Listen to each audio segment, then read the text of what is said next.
and his major league staff and players to see the willingness on front office part. First pitch backhanded by Pujols, and Rafael Furcal is the first out. So a good start here for Carpenter. Well, Carpenter is just such a horse out there, and not surprising if he might struggle a little bit in the first inning, but you know he'll be prepared, and getting that first out, especially on one pitch, always is helpful.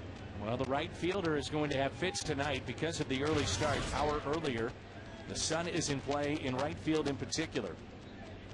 Here's Orlando Hudson. Nice pickup by the Dodgers. People in the offseason questioned his health with his wrist injuries, but he has been terrific, hitting .294 and playing Gold Glove defense. Carpenter in his last start, that was against Houston, and he took a no decision, 8 innings, gave up 8 hits, 2 earned runs, and he struck out 5, only walked 2, and he deserved the win, as that was a rare blown save that night by Ryan Franklin. Change up that time. No balls and 2 strikes. Just has so many weapons, and he's always well prepared. Pitch on both sides of the plate, but for a right-hander, he has great stuff combating left-handed hitters. Got the cutter coming in on him, the fastball that fades away. You know, his breaking ball that is a strikeout pitch, and we saw a good changeup in this sequence too. And lefties only hitting .203 against Chris Carpenter. Righties just .215. Not much better. And neither one is very good. 1 ball and 2 strikes. Flips that one, and it's 2-2.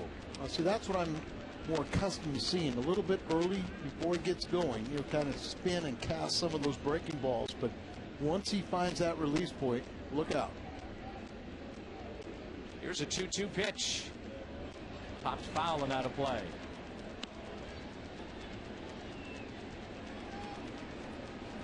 Fans still filing in. It is sold out here tonight. It's a half-price night at the ballpark.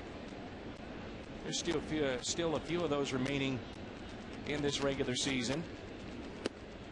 Ooh, he just missed, up and in. Full count.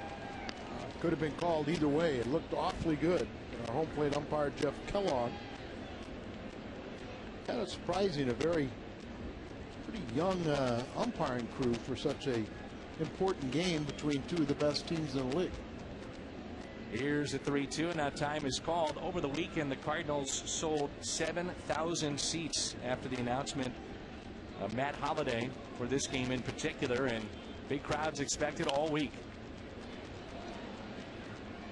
And let's say it, you know, with the fans coming out like they have, and the Cardinals, they were expecting, you know, roughly around 3 million. They felt if they got lucky, well, now they're going to be way over 3.1 million tickets sold this year, and that's on the rise. Without the fans coming through, these trades probably don't happen. You're exactly right, and it's always been the case. You know, with a good economy, the Cardinals always know they're going to get 3 million, and you know, they end up pushing like they did last year to 3.4. Oh, Carpenter couldn't believe it. Good at bat there by Hudson, and a 1-out walk. He doesn't walk many, and Kellogg really wasn't giving them either side of the plate. Manny Ramirez, 336, 11 home runs, 37 driven in. It's a rare response for anybody other than a Cub. I guess the fans voice their opinion, rightfully so. Back pocket hanging out, and Ramirez hits it to DeRosa. Double play ball. Out at first as Ramirez and Pujols collided just a bit.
moments ago, right before our first pitch.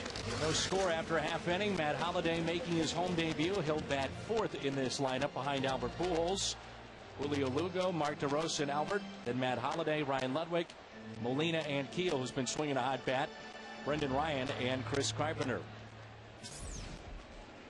Here's Lugo.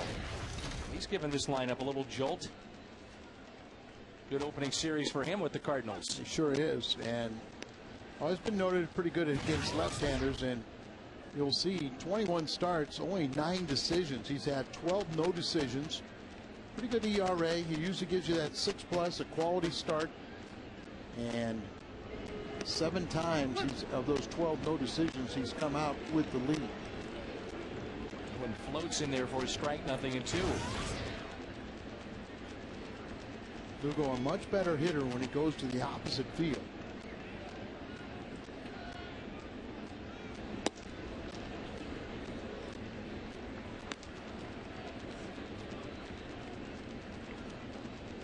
Some guys have that ability to really drive the ball to the opposite field better than they do yanking it or pulling it.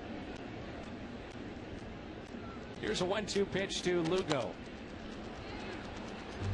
Just about everybody inside this organization watching BP tonight. Newly acquired Julio Lugo, and of course Matt Holliday, and also a 16-year-old that looks about 36. Young man Mateo, who the Cardinals recently gave a record bonus to. Lugo reaches for it and hits it into center field. How about the body on him, though, as a 16-year-old?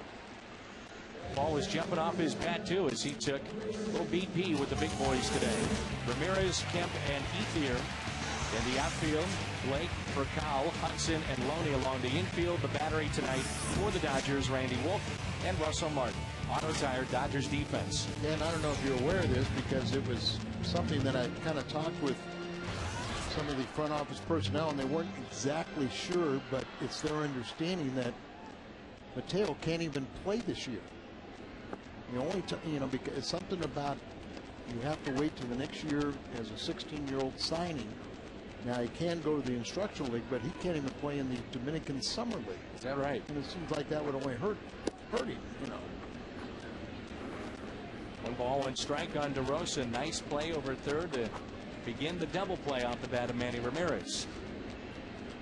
Well, Tony La Russa has talked about, with all these new acquisitions, how his club would mesh. And now you played this game a long time. Spend about 3 hours on the field, and then the other 10 hours of the day at the ballpark is in the clubhouse. It's being around each other and making sure that you get along. But DeRosa seems to fit in. It doesn't matter what team you put him on. He's going to fit in with everybody. No. And talking with, and he was hit by the pitch, so that's helpful. But talking with Manny Mota about Holliday, he said the same thing. Not only a great talent, but he said a wonderful guy in the clubhouse and everything that'll fit in really well with the Cardinals. So Albert's got the guys in front and behind now. Keys to the game presented by Toyota since July 18th. 8 games, and Pujols in a little bit of a struggle right now. 226, only a couple of RBIs, and the extra base hits have not been there either.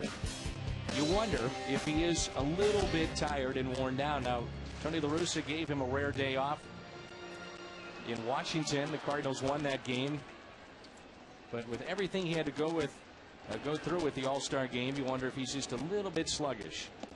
Being back home should help. Yeah, I think it's only natural too, and maybe the fact that all of a sudden now you've got support around him, that maybe you relax a little bit too much being so tired. But I think it's only a matter of time before we see Albert be Albert. And look out when that happens. And Holliday certainly has been giving him protection. 7 for his first 11 in the 3 games since the acquisition, and Holliday is on deck.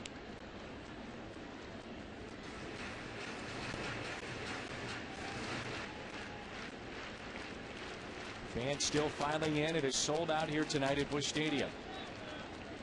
1 ball, 1 strike. What a reason. The Dodgers have the best team, best record in all of baseball, but they have really struggled at the new ballpark. They're concerned whether or not they have enough pitching to win in postseason play. One of the things they're concerned about is their bullpen, and that it's already tired. Pujols in the air to right. Andre Ethier's there, and here comes Matt Holliday. Batting fourth, number 15, left fielder Matt Holliday.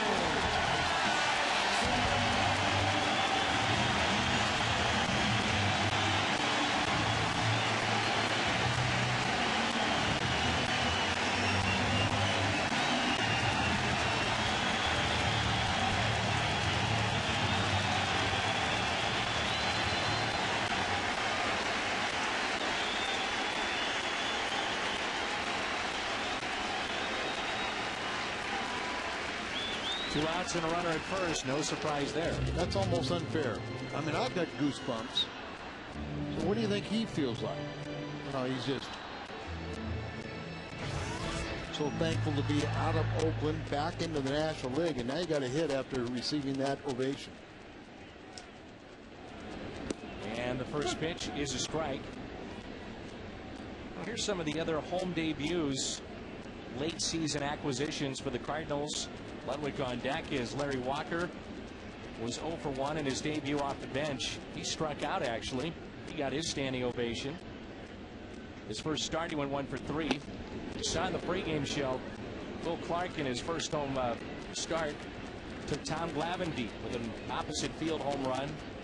And Mark McGwire in his first home start, 1 for 3 with a home run, too. No balls and 2 strikes here on Holliday.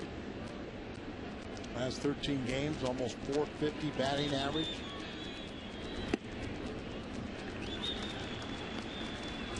So he's got that little leg kick lift.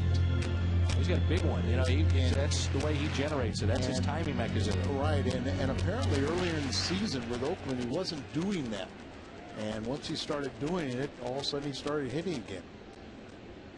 1-2 pitch to Holliday instead. A check on the runner at first. It's DeRosa who was hit by a pitch. Matt Holliday, slugging percentage against the Dodgers, no stranger with his days with Colorado in the West. .667 since '07. They have seen plenty of him. Holliday from Oklahoma, Midwest guy. Cardinals, one of his favorite teams growing up. 1-2, foul back and a good cut. Dan, when you think about it, when he came to the big leagues, and you know, Albert's probably the most productive hitter, and then he'd be right there, right behind him. That close, 1 and 2,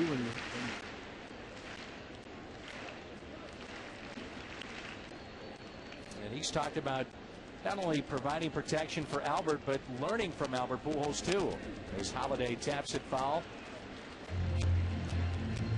Just trying to pick up little things that Albert does, and I think if you ask any of these players when they come through St. Louis, you watch when Pujols takes BP and everybody stops.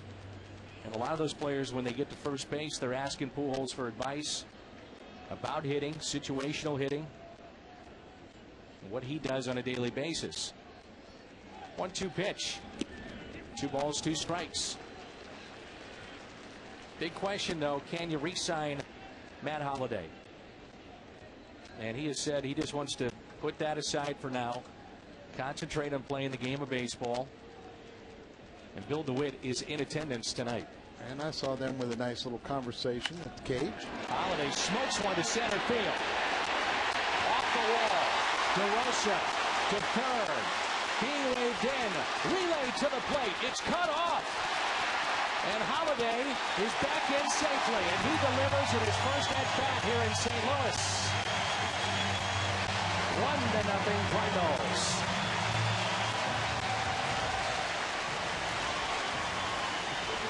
He cannot hit a ball much harder than he just did. No, and one of the people standing is Bill DeWitt Jr. and the third. Right off the base of the wall, gets back to Kemp. Get it in here. Holliday falls down around second base, and they cut it off and gets back, but guaranteed that LaRosa scored. Why they had to play. They had to play at home, and then Matt, after falling down, gets back into second base. So Dodgers miss an opportunity to help themselves and get out of the inning. Very easily, they should have thrown out Arosa. Again, that's what you're talking about with Jose Oquendo. Absolutely no hesitation to wave him in, make them make the play. And now it's Ryan Ludwig. Runner at second base in Holiday. Now has 8 hits wearing the Cardinal uniform. And now it's official. It's a run scored. But does he touch home plate? Not sure he did. Didn't look like it. Looked like it went right over the top of it. It's a great view from our guys in the truck. And but once the pitch was made, it's in the record book. 1 ball, 1 strike. Our fine crew here in St. Louis. Boy, we miss them, don't we? Yes, we do. We're on the road. 1-1 pitch. Ludwig fouls it back. Remember, he had Holiday 0-2. Worked the count and hits a double. His first home plate appearance tonight. Already 23 pitches by Randy Wolf. He's not a guy that completes games. He'll usually give you a solid 6 innings and keep you in a game. And as I said, right now, people are concerned about Joe Torre and overusing the bullpen. 1-2 the count on Ludwig. And a swing and a miss. First strikeout for Randy Wolf. And an RBI double for Matt Holiday in his home debut. 1-0 Cardinals.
On at STLCardinals.com.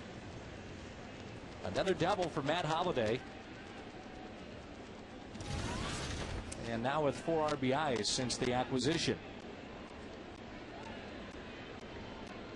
Last 90 years, the only other players to get 4 hits in their first game with the Cardinals, George Fisher, 1930, George Altman, 1963, and Aaron Miles back in 06.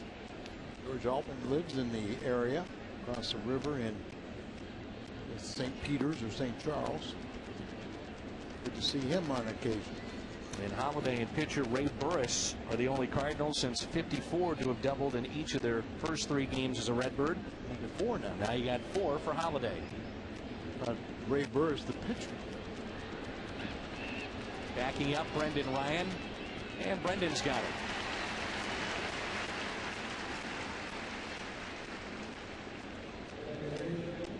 So Ethier retired, and it brings in Casey Blake, third baseman.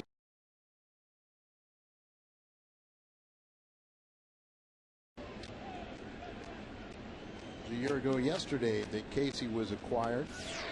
Ned Colletti, the general manager, and I don't think Joe Torre or Ned Colletti should go down to Sikeston, Missouri. Sikeston's very own Blake DeWitt, was sent out yesterday for, I think it's the 5th time. Remember, he really saved the Dodgers last year when they were dealing with injuries. He was playing third and second, and they finally had to go out and acquire Casey Blake from Cleveland. And memory serves me right before the Dodgers came in town last year, that Blake DeWitt was sent down and canceled the parade. Or maybe they had it anyway. 1 ball and 2 strikes. Blake has been a very good acquisition for the Dodgers, playing very good defense, and he's a quality hitter that kind of comes through in clutch times. Cardinals 76 and 36 in games that Chris Carpenter has started in his career. A .679 winning percentage. ERA overall with the Cardinals in his career is under 3. And this year it's at 2.26. Trying to pick up his 9th win here tonight. And with enough innings pitched in this ball game, he's going to be among the league leaders in several categories for National League pitchers. Yeah, I think he was needed an inning or 2 innings and a third to qualify for league leaders.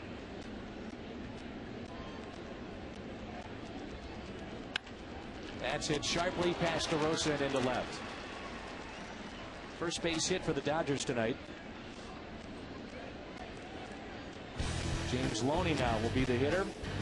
Through July 26th of his Cy Young Award season, he was 14 and 4. ERA almost identical. Opponents average this year better at 208. Home runs allowed only 4.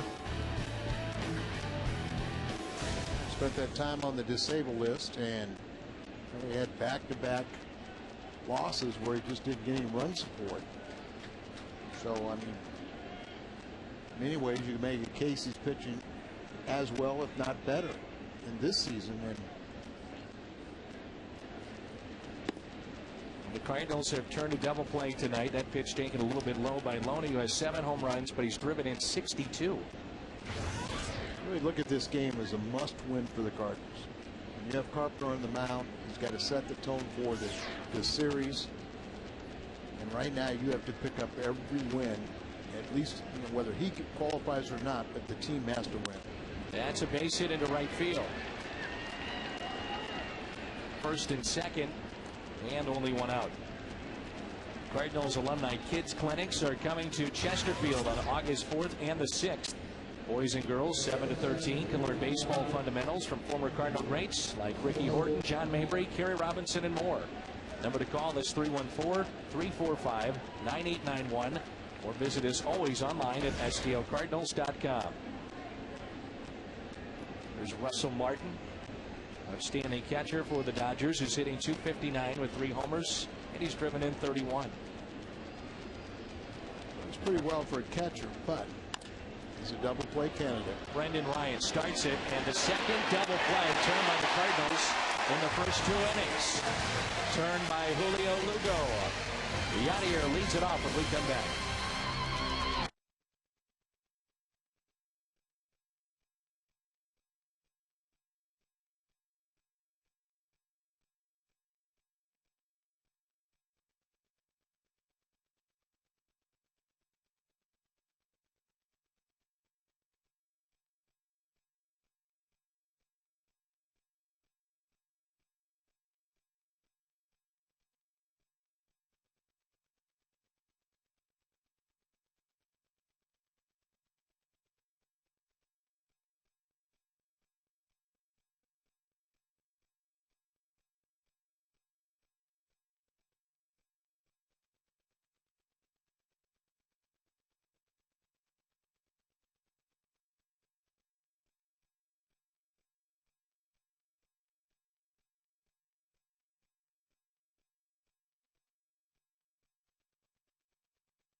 Kia Motors. To learn more, visit kia.com.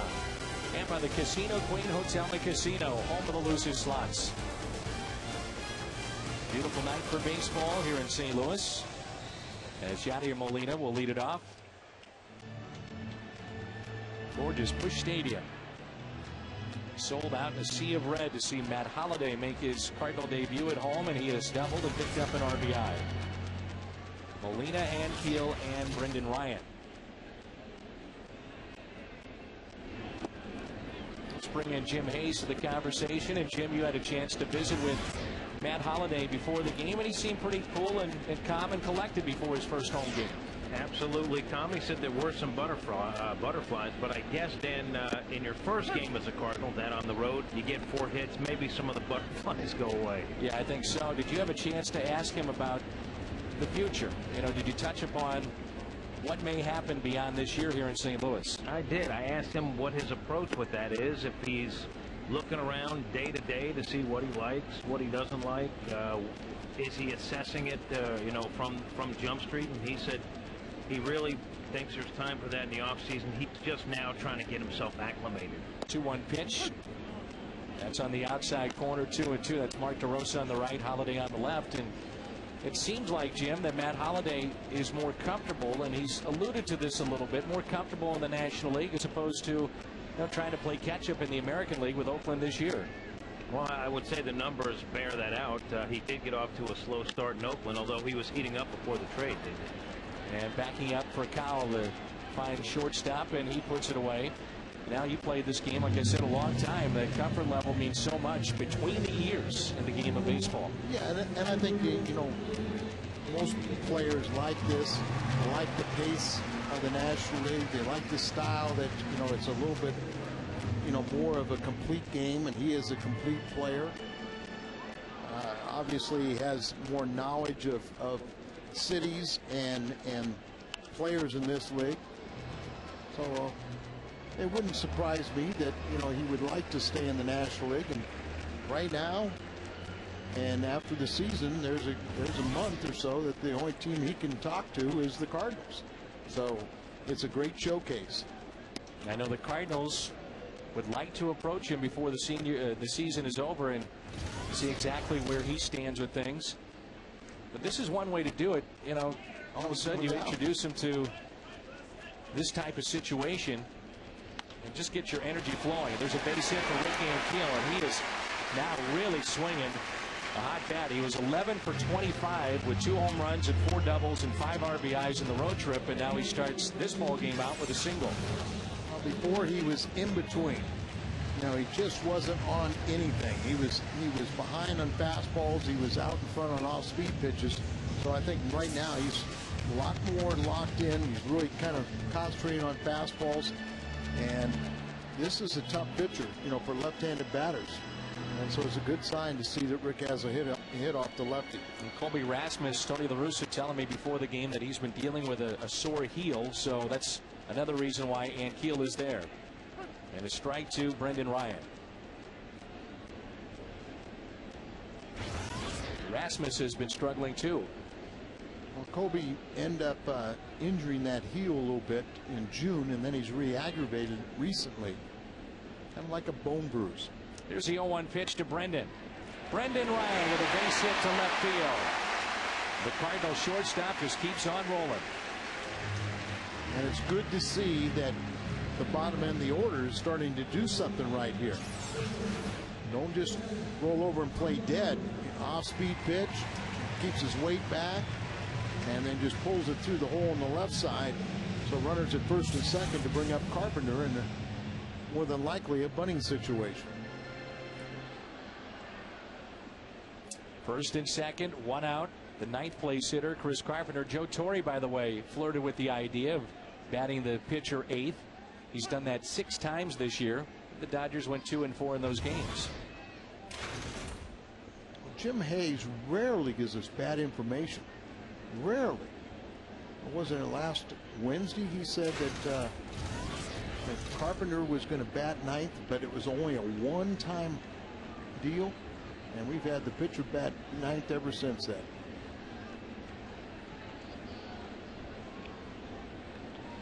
Al, I think you're assessing my information as bad information unto itself. I was reporting what Tony La Russa told me. Tony said it was a one-time deal. I agree. That's what he said. But you're supposed to read through the lines. Never say never. I got to side with Jim on this one. Good bunt by Carpenter. Right over to Hudson. The sacrifice good. Runners at second and third. And a chance for Julio Lugo. Like I said, Cat, you rarely ever make a mistake. And that wasn't a mistake. You know, it wasn't, because he did paraphrase it saying Tony told him. I just report, you decide, Al. And I decided that you reported accordingly. Thank correctly. You, sir. Thank you. Here's Lugo. Lugo. Just wanted to hear Jim talk. Fly to center his first time up. Dan, if I may, you reported that you were on the road with the Cardinals, that you sensed a lot of energy out of this team because of the new additions. I got to tell you, they may have dropped back-to-back games to the Phillies. You wouldn't know it. But no, because I sense that same energy. And one of the reasons why you sense that is they hit 339 as a team in that Philadelphia series. Just had 2 poor pitch games. I think one of the things too now is where teams would stack the lefties against this lineup. Can't really do that anymore. Lugo is very good against left-handed pitching. Holiday helps you out in that regard, where for a while you were having to play Duncan and Keel. They struggled against lefties. Schumacher, lefty. You know, this gives you some more options. 0-2 the count here on Julio Lugo with 2 outs and 2 on. 1 ball and 2 strikes. Cincinnati has jumped out to a 3-0 lead. That's in the bottom of the second against San Diego. Big series with Houston and Chicago. First of 4 games between those two starting tonight. 1-2 the count. Randy Wolf, brother Jim, we saw in this series against the Phillies, and Major League umpire. And if you're wondering, he is not allowed to work the games that his brother pitches in. Behind the plate. Correct. Maybe they don't like each other.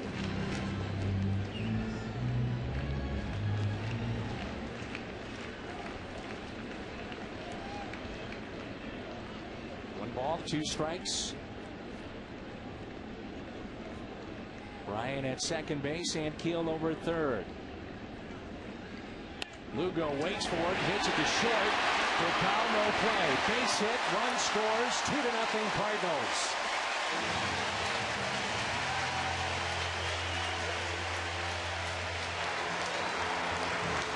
You know, we don't mean to get ahead of ourselves, but the reports on Lugo right now are pretty glowing, pretty outstanding. And remember, he has another year in his contract, and Boston is paying his contract. All of it. Here's DeRosa, who was hit by a pitch and scored the first run of the game.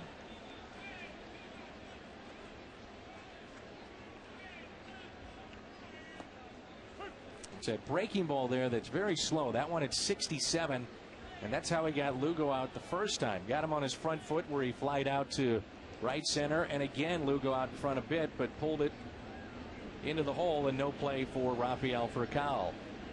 2-0 Cardinals. The 0-1 pitch. DeRosa hits it in the air, foul and out of play. Mooney thought that was a little bit deeper than it ended up being.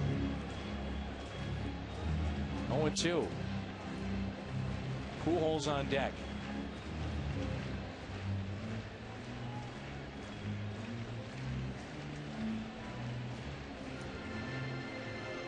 Brendan Ryan with a base hit, stands at third. Lugo with an infield RBI single over at first. Here's the 0-2 pitch to Mark DeRosa.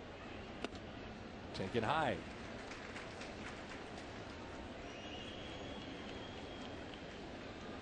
A month ago, what a different looking lineup this was to compare to what we see now. DeRosa, Holiday, Lugo. These fans appreciate that ownership, along with John Mozeliak pulled the trigger on a deal. Ooh, he was almost tagged out. I mean, it's a jolt to the club, but I think it's a jolt to this fan base. To everyone involved. And as you alluded to, the fans have been loyal, come through the turnstiles, which allowed ownership to increase payroll, and they have done so. And we talk about trying to re-sign Matt Holliday. You know, Pujols factors into that equation because he is your best player, and as you have stated a number of times, someone cannot be making more than Albert Pujols. Correct?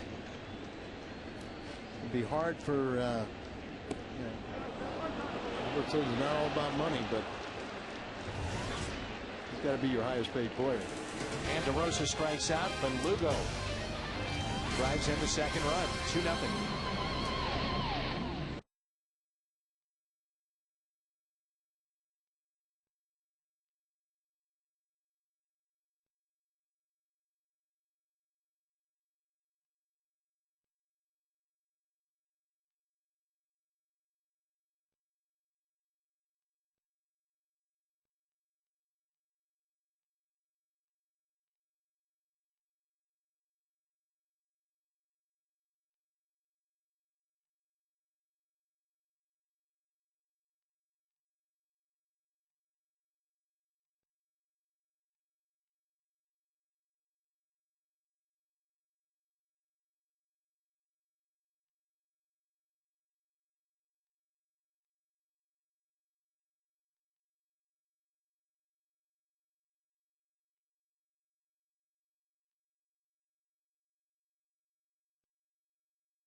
Here at Busch Stadium, 12,000 kids ages 12 and under with a paid admission get a very limited edition Cardinals pup. For tickets, call 345-9500 or visit us always online at stlcardinals.com. After the game, you can run the bases, and it's always an ice cream sundae before the game, free ice cream, and it's a family Sunday as well on Sunday.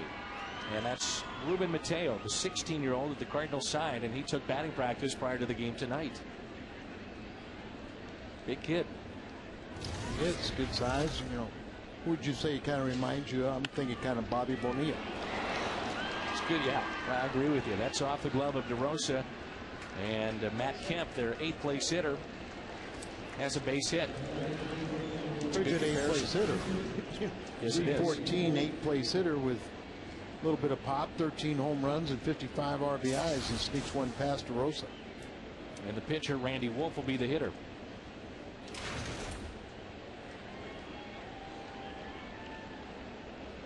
Cardinals made a move over the weekend with Blake Hawksworth. And I know he impressed you, didn't he?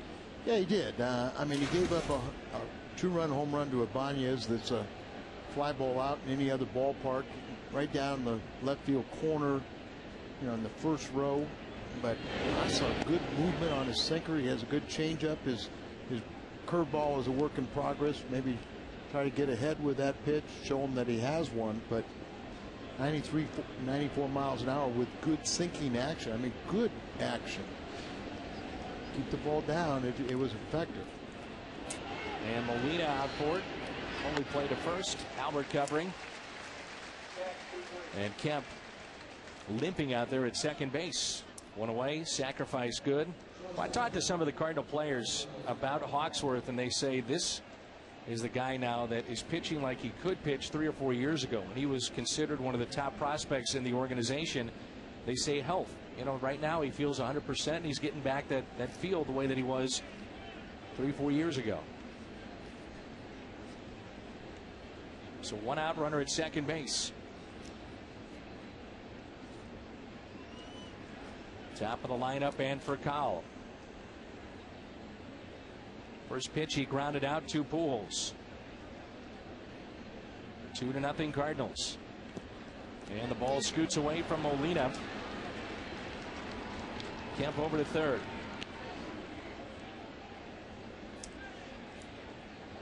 This is where Carpenter now has to bear down after that wild pitch. Tries to come over and block it, but bounces up front of him, gets sideways on him.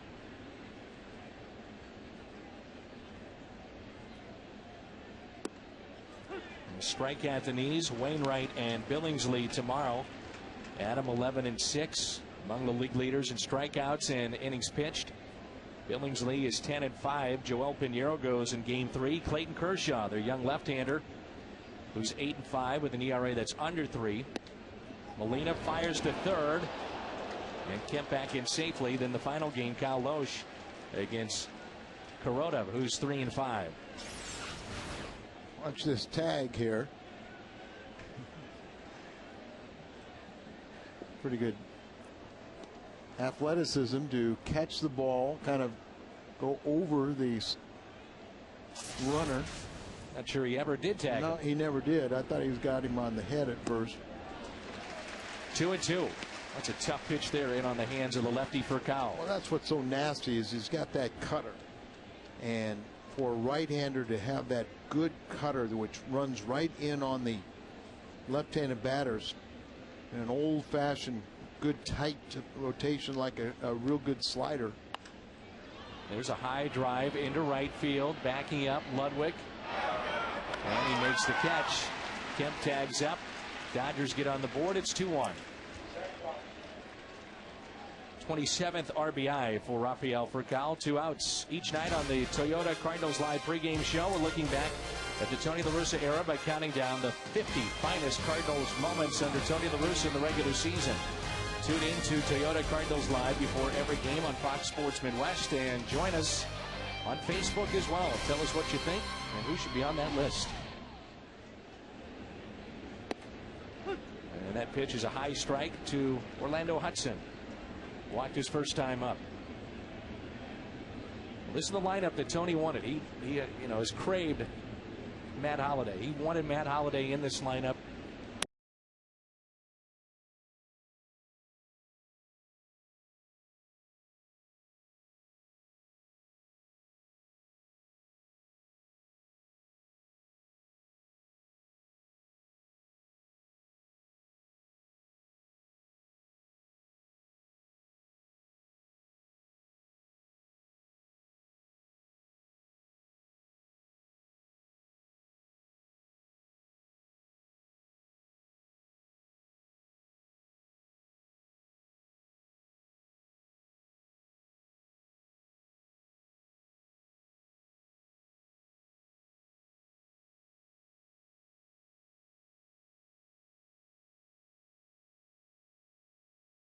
To say Pujols, Holliday, Ludwig. And Manny takes a ball in the dirt. I find it interesting in visiting with some of the Dodger players. They say that Manny Ramirez, 2 of them told me, best teammate they've ever had. Manny Ramirez. And public perception, that probably wouldn't be the case. This is what you got to ask of some of the Red Sox first few years when he was there. Was he what they thought of him? At the Might have end, been the same, and what they thought of him at the end. 180 degrees difference. 16 games and a .380 hitter against the Cardinals, 5 home runs. Vince Scully described Dodger Stadium as the loudest it had been in 20 years when Manny Ramirez hit his grand slam on his bobblehead night previous night. He had been hit by a pitch, so he didn't start.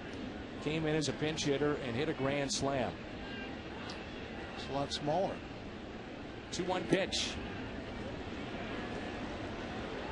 Just missed. 3-1.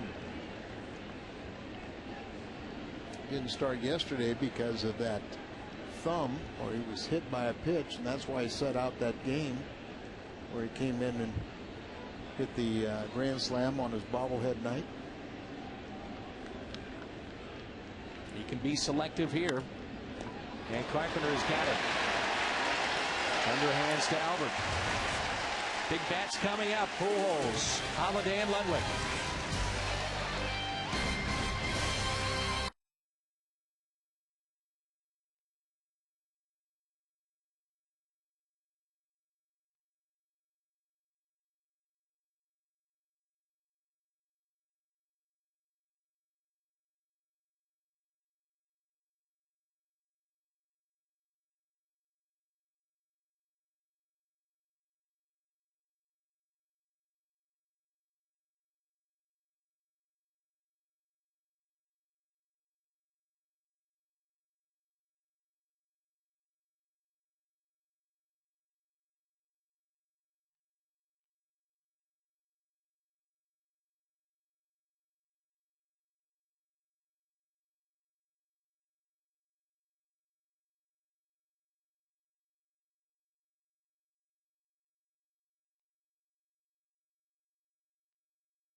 AT&T, the nation's fastest 3G network. AT&T, your world delivered.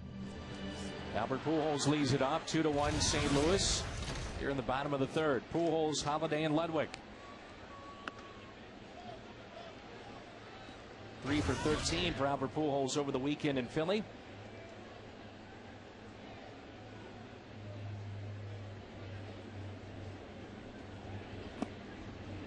As we talked about Randy Wolf after his sacrifice in the top half of this inning, now he goes in the dugout and has to think about who he faces next, and think about these three. It's pretty darn good.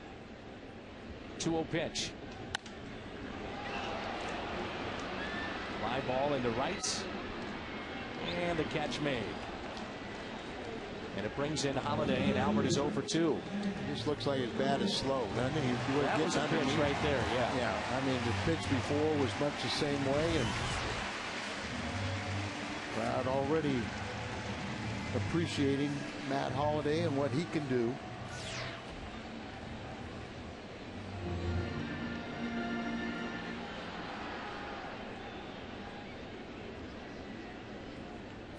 One out in the first pitch. Holiday, a big rip, and fouls it back.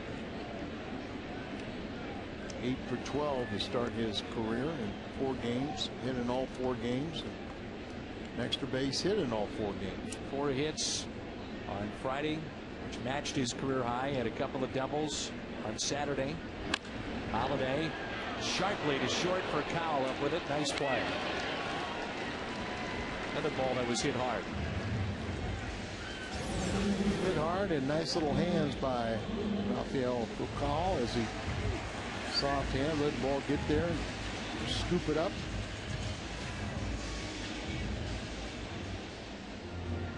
Furcal has a cannon for an arm too. Yeah, nifty little play, but didn't have to show it off.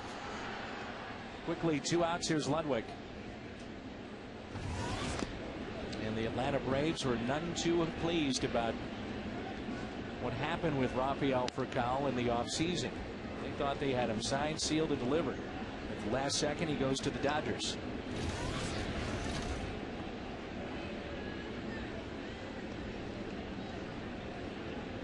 No balls and a strike with 2 outs.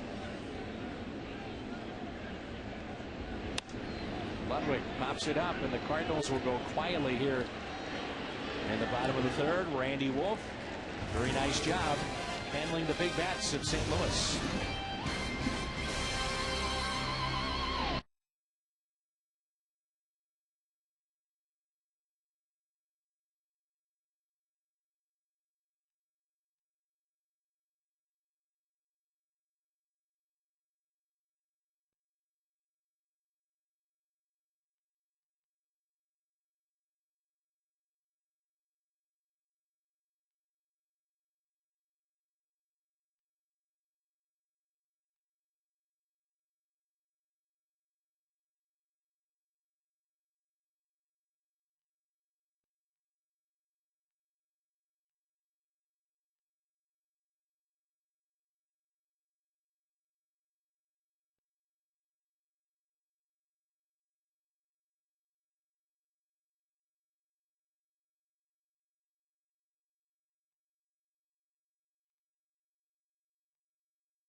Baseball history in his debut, Dodger starter Henry Heitman is pulled after allowing 4 consecutive hits in a 22-7 loss to the Cardinals. It is his last Major League Baseball appearance.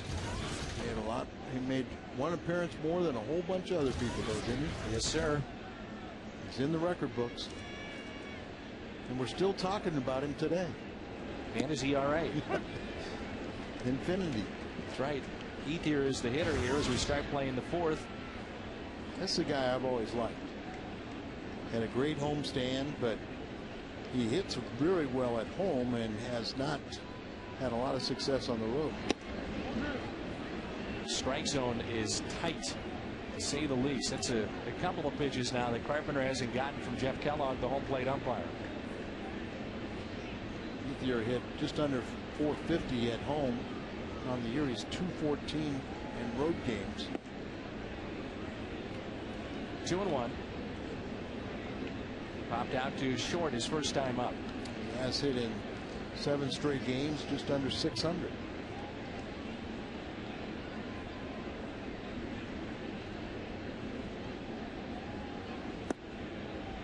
Three and 1. Carpenter tonight is hit a man and walked a man, the same guy. Orlando Hudson back in the first and last inning in the third. No, he doesn't walk many. 16th start, he's walked 17 on the year. 3-1 pitch up the middle and a base hit. But right there is, you know, if you're not getting those calls like his second pitch, which looked like a strike, you have to serve it up over the middle of the plate. and right down and in that danger zone for a left-handed batter. But Carpenter did the right thing. You'd rather give up a base hit than a walk. Blake singled his first time up to give up a base hit. Just make sure it's a single. Todd Wellemeyer has been struggling, obviously, in the Cardinals rotation, and be interesting to see how Tony La Russa and Dave Duncan want to use Wellemeyer from here on out. They do have some off days coming up. They wanted to skip him in the rotation.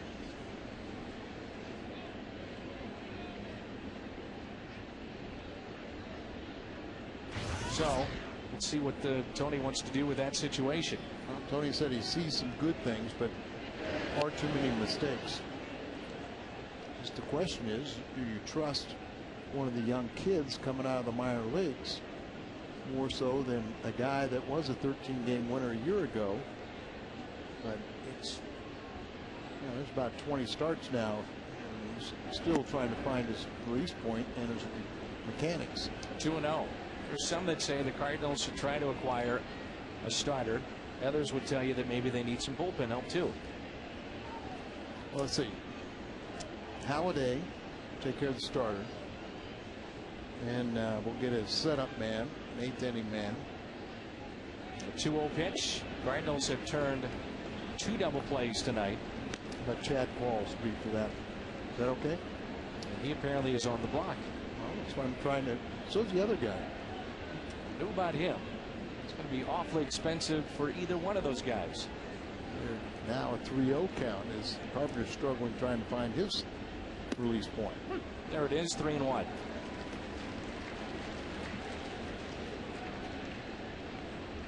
It's a 2-1 St. Louis lead. The Cardinals picked up a run back in the first, and their second run of the night in the second inning. Cardinals have turned a 5-4-3 and a 6-4-3 double play. Nasty pitch on the outside corner. 3-2. Problem is with this strike zone, you're trying to, you know, it's a 3-1 count. You're not sure you're going to get that call. It is a strike, and it should be called a strike.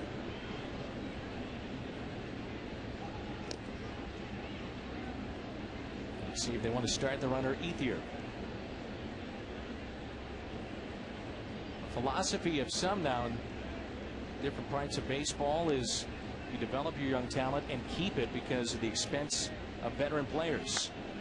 It's a late jump by Ethier. Well, remember, it's very difficult. Carpenter, for a big man, he's tough to get a good read and a good jump off of. And then this combination of Molina and Carpenter makes it even tougher. Casey Blake strikes out a little bit too much for some managers to feel comfortable starting that runner. 3-2 pitch. Again, a late jump. He strikes him out.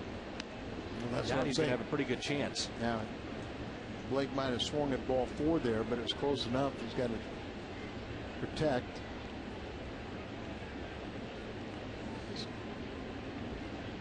Carpenter, one of the rare times we see him struggle a little bit with his command. 3-2 pitch again. Hit in the air to right field. On the move, Ludwig dives, and he comes up with it. Outstanding play. Ryan Ludwig in right field.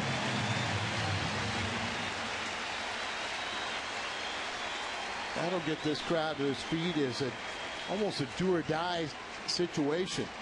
If he does not come up with that ball, more than likely the Dodgers tie the game and they end up with a man in scoring position. So really running hard, good jump on it, leaves his feet with confidence, holds onto it as he crashes to the turf, and then he gets up as quick as possible in case he could double off the runner at first. Exmo Cam presented by Hot Shot Sports Bar and Grill.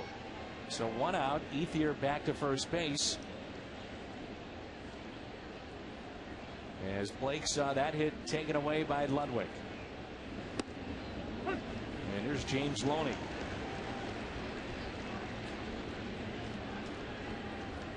Little pick-me-up for Carpenter, too. Absolutely. Defense can do that.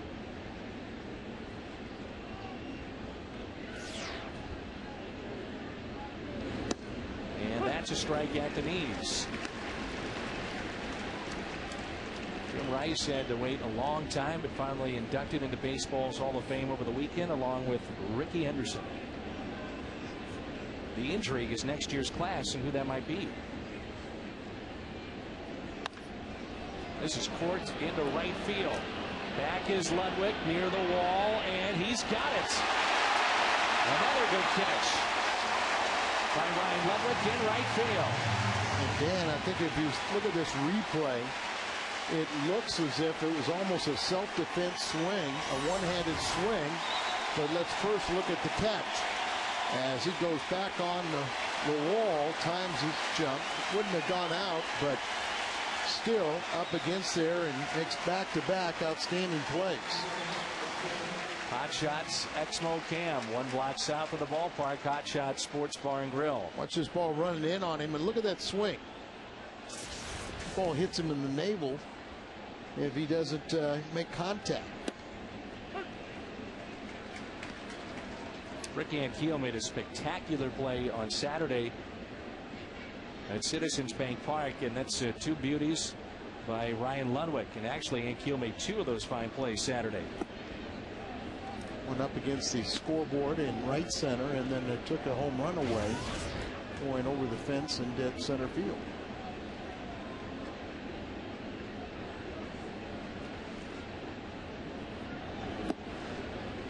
Next year, you could have Andre Dawson head to the Hall of Fame.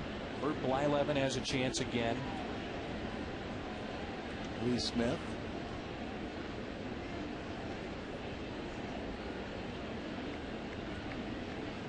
Two balls and a strike. Up the middle. Pass Lugo into center field. So a couple of base hits, runners at first and second, and it brings in Kemp. Everything you knew about fantasy football is about to change. Introducing the all-new Fox Fantasy Football with more customized features and new ways to play. Log on to foxsports.com on MSN and join the next generation of fantasy football.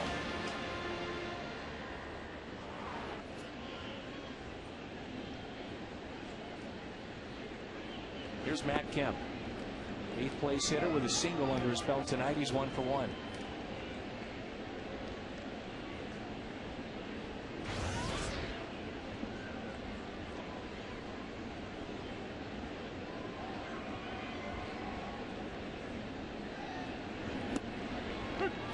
Another name that will be out there as well for the Hall of Fame, Roberto Alomar. You look at his body of work. Junior? Yeah. The other one's Sandy, no doubt. And, you know, hey. Yeah, I mean, he's right there. He was a premier second baseman, all of baseball. 2-1. Carp's body language, he just uncharacteristic as he's fighting the strike zone.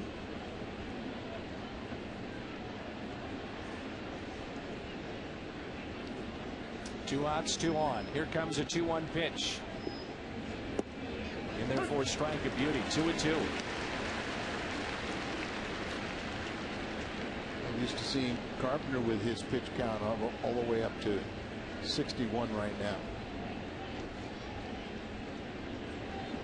Keep an eye on Milwaukee tonight. They're playing against Washington. Just underway. 2-2 pitch.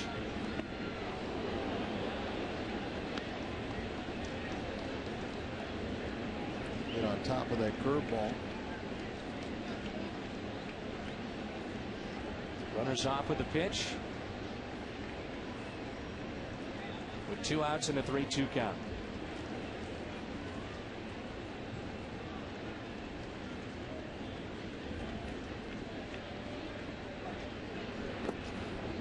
And he walked him. So bases loaded. Second walk issued by Carpenter. And he will deal here with Randy Wolf.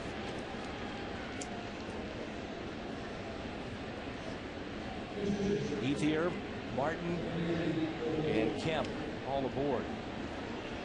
3-2 pitch. Carpenter with the breaking ball. And if he missed, you know, you miss in that situation. But now you have Randy Wolf coming up. Randy does have 4 career home runs, been a 125 average this year.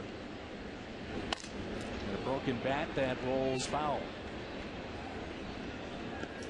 15 starts this year. Carpenter has not walked more than 2 guys in any game.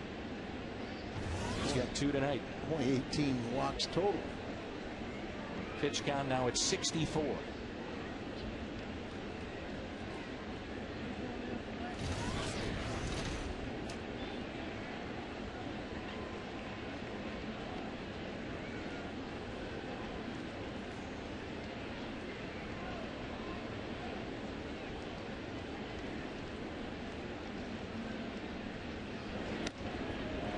Strike 2. Randy Wolf was a acquisition by Houston late in the year. Really surprised a lot of people that Houston would get Wolf, and they went out and got LaTroy Hawkins.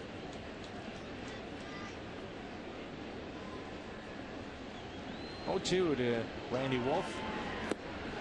Strikeout for Carpenter. He gets through the inning with a little help from number 47, the right fielder tonight, with a couple of great plays. Took a hit away from Blake, and then another one.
Lights at Busch Stadium when the Cardinals campout returns Friday, September 25th, courtesy of Bass Pro Shops and Tracker Boats. Tickets go on sale Friday.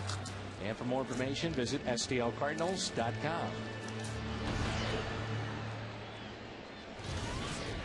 Molina leads it off for the Cardinals.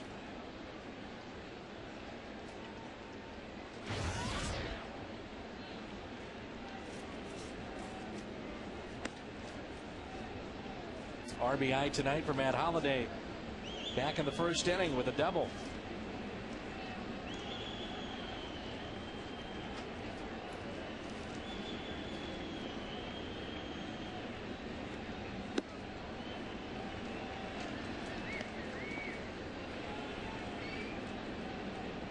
Talk of Pete Rose reinstated.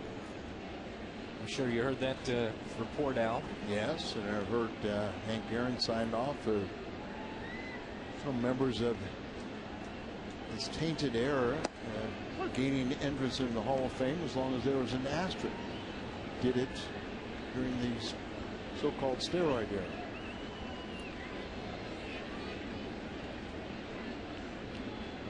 Here's a 2-1 pitch. And Molina hits Hits it out to center field. Matt Kemp backs up to make the catch. Just couldn't see a situation where that would be well received by enough of the Hall of Famers that are in to say, yeah, let's go ahead and do this. You know, there's some that are backing Pete, and there's some of his teammates, primarily Johnny Bench, that are totally agree that he shouldn't be in. And I think there was some support from Joe Morgan, but then Joe felt like he was lied to by Pete Rose, and so he's kind of caught in the middle because he was supportive there for a while. And Keel in the air, pops it up. Hudson going out, calling for it, and the former Gold Glover puts it away. He is a nice addition for the Dodgers. Oh, he is. And your old buddy is back in St. Louis, Joe Torre. Yeah, had a nice talk with Joe before the game.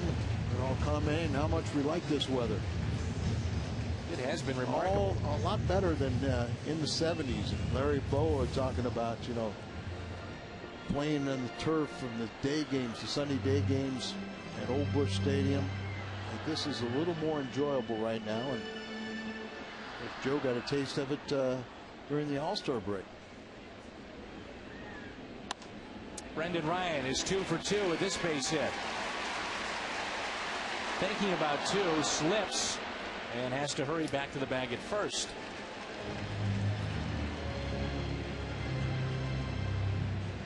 With that base hit, the Cardinals get Carpenter through the order.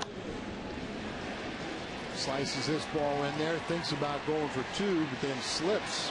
It looks like a loose track. We saw Holiday earlier hit the dirt.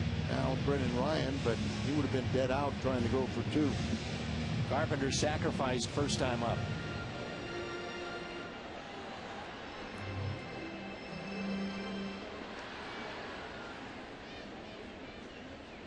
Chris Carpenter carved up Randy Wolf for his first strikeout to end the top of the 4th. And there's a ground ball to third. Over to first. The Cardinals strand their 4th runner tonight. 2-1 St. Louis.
That's what I said, 14. Furcal did it on a Sunday night against the Cardinals. As St. Louis has a 2-1 lead. Matt Holliday with an RBI tonight, 1 for 2. And the other RBI to Julio Lugo.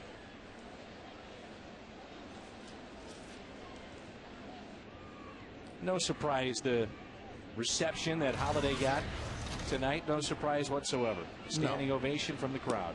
No, he just has so much respect for the Cardinal fans, and they understand that they have a responsibility and they have an impact in trying to convince Holiday to stay here. 1 ball, 1 strike. We're at the top of this lineup for Cowell, Hudson, and Ramirez.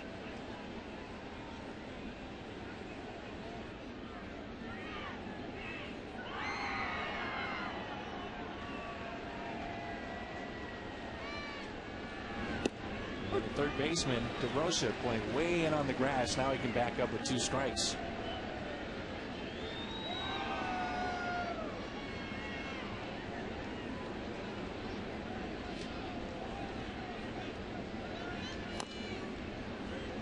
Jack Buck would approve of Matt Holliday, the way he plays the game.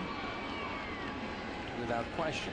And of course, I'm sure Matt and his family grew up listening. He said that. Oklahoma, listening to Jack.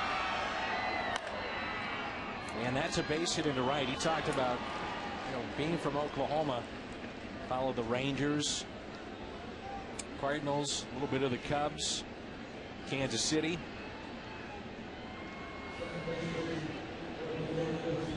Cardinals have made some impact deals to get big-time players here. Recent history with Larry Walker and Scott Rowland. Obviously, Mark McGuire, the first really of those impact guys that came along. Will Clark, the shot in the arm that he provided.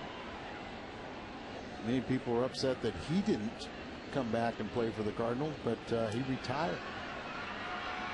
Here's Orlando Hudson on base twice, trying to bunt his way on. Pujols to Carpenter. The tag is not in time, and a safe call, and Carpenter can't believe it. Remember, Hudson said he was hit by a pitch earlier, in which he wasn't, and now Hudson reaches with a base hit. Rob Drake is our first base umpire, explaining to Tony La Russa.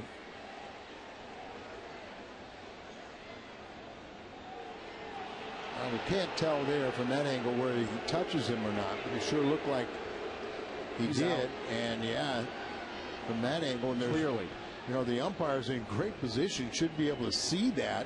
Yeah, he gets him clearly. And look where the umpire is. He should be able to see that. And I think right now they're trying to calm down Carpenter. He did the right thing. He was very upset, but he was running back, making sure that Vercal didn't advance, and so the umpire couldn't hear what he was muttering. Carpenter knows now you have a situation, instead of 1 out runner at second, dealing with Ramirez with first base open, 2 on, nobody out, and Manny can do some damage. It's grounded into a double play and also grounded back to Carpenter. And now the Cardinals need a triple play. Wouldn't that be nice? Speaking of that trivia question. Yeah. We won't even make. It doesn't have to be an unassisted either. We'll take it any way you want to bring it. And Molina doing a good thing here too. Runner at second base, make sure you get your signs correct, but also settling down Carpenter. Right.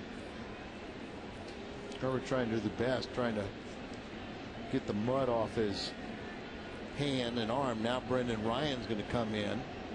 Now that's enough, guys. That's enough. Well, what he wanted to do is find out what sign it was so he can relay it to the second baseman. So that wasn't that Brendan would have any strategy there.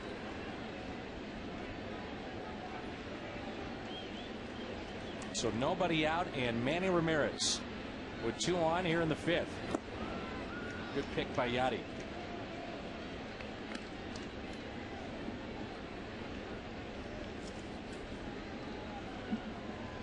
Ramirez, with 2 at bats tonight, is 7 for 26. By far the most competition against Chris Carpenter.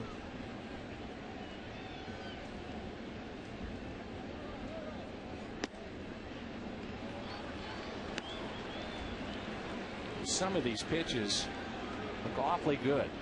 Well, at times we've seen what is the cutter speed, but not a lot of movement. It's like he's getting underneath it, not staying on top of it, and really have that good effect moving down and away. 2-0, chopped to short. Ryan, second, on to first, double play. Outstanding start to the double play by Brendan Ryan on a ball that stayed down on him, moving to his right. May have hit the lip of the grass to stay down. But boy, did Carpenter need that, and Lugo's look good, turning now 3 double plays. You know, Dan, there are times where we don't particularly like Brendan Ryan throwing that sidearm, but this is a case there that because of the way he likes to throw, it really did help out, because that ball stayed down on him, as you said, and then he throwing a sidearm, he can get rid of it much quicker, and he's very accurate with it and fired a strike to his second baseman, and twice Ramirez has hit into a double play, and the Cardinals have turned 3 behind Carpenter. And the defense has been really good tonight so far for Carpenter. You think about the Ludwig catches, and now 3 double plays turned.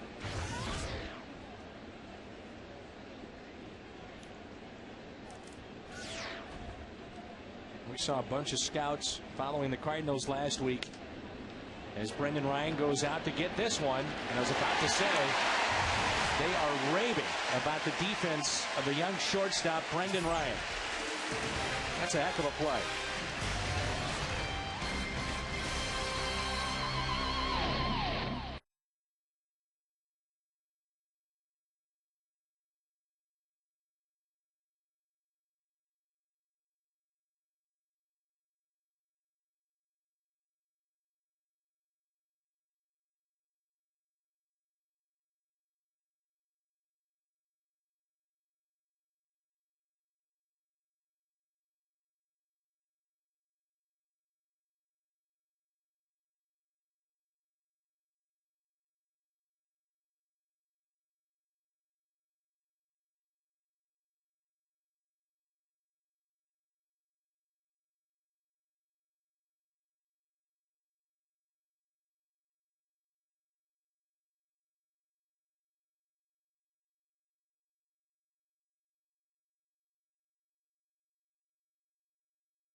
Chad Billingsley.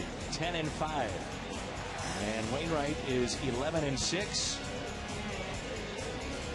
And Wainwright will be making his team high 22nd start for St. Louis. And coming off a win against Washington. I can see Dave McKay trying to calm down Rob Drake, the first base umpire, and Jeff Kellogg, as Carpenter came off the mound kind of yelling at the first base umpire. And then Kellogg tried to intercede and say something to him. You know, this game is very emotional. It means a lot, and you know, if an umpire blows a call, which they're only human, you know, they're trying to do the best they can, but sometimes you got to give the combatants a little leeway. Lugo tied up on that pitch, didn't go. There you see Carpenter comes out and will say something, you know, and you should be able to have a conversation. He's walking off, he's just saying something like that. Here's a 1-1. sometimes it's best after a bit of controversy like that, you just kind of walk out in the outfield a little bit, you know, and you don't stare and look at players. And now, you know, Kellogg gets in the point of it, and all Carpenter's just saying something as, hey, I'm not calling him names, I'm not yelling and screaming at him, I'm just telling him to bear down. Rob Drake, though, to his credit, started walking towards center field and trying to get out of the way. Yeah, and that's what they should do at times. 1-2 pitch to Lugo. 2-2.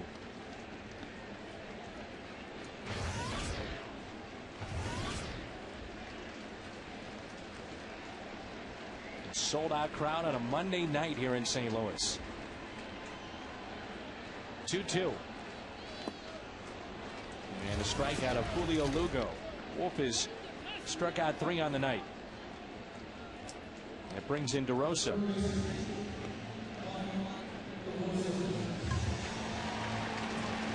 Well, I told you that Randy Wolf has the 4th best strikeout percentage of left-handers in baseball. And he's just right behind CC Sabathia. No, you wouldn't think that, would you? No. As DeRosa takes a ball low and in. Been hit by a pitch and scored the first run of the game, and also was called out on strikes back in the 2nd inning. They set up outside the 1-0. He reaches for it and chops it to short. Urcal up with it, and it brings in Albert. 2 away. Dodgers about hit the Cardinals 7-5, but they trail 2-1.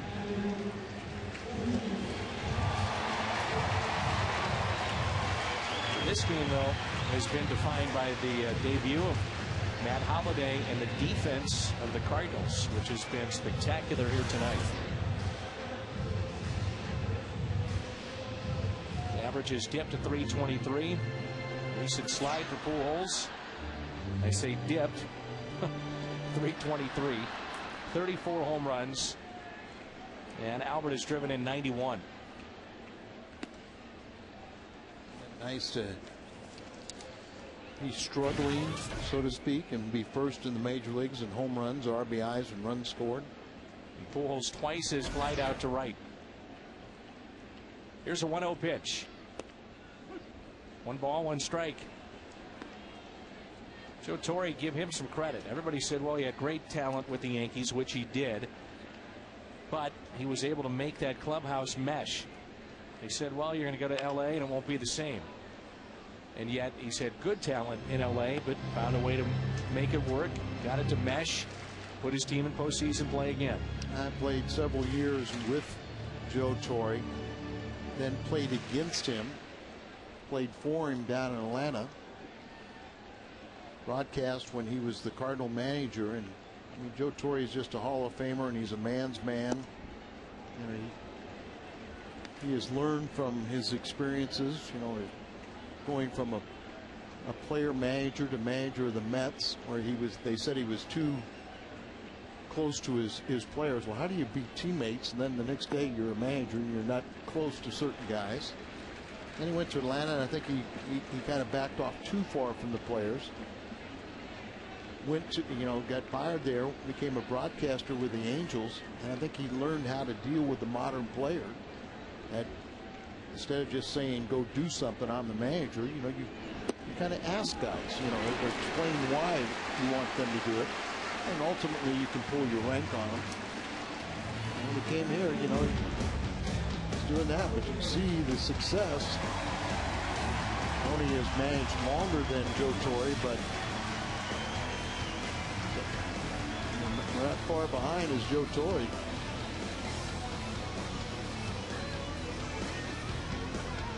Tony started manager in 1979, and I guess Joe started a little bit earlier,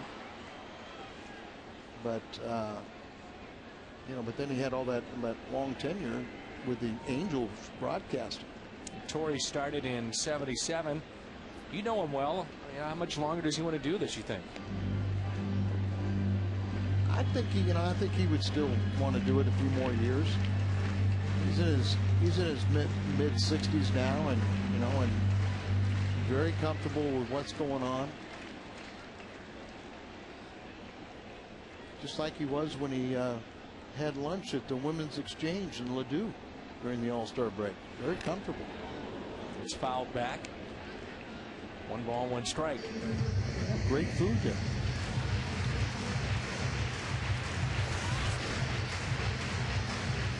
Holiday RBI double. First time up. Also hit a rocket to short. 1 for 2.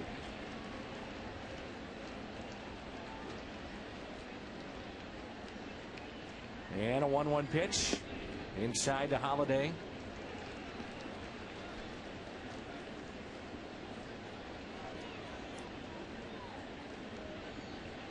See the center fielder very deep. That's Matt Kemp.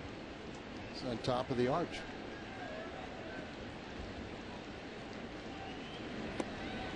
Floats in there for a ball. Cincinnati leading 5-1.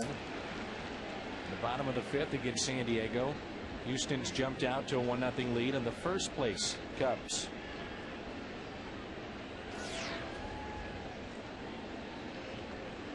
One to nothing Houston in the 3rd. And that's a walk to Holiday. So let's see if Ludwig can't make him pay. Back-to-back walks. The first 2 in this game. Ludwig tonight has made a difference with his glove. A couple of fine plays to take hits away from Blake and Loney. Ludwig has struck out back in the 1st and popped out to 2nd.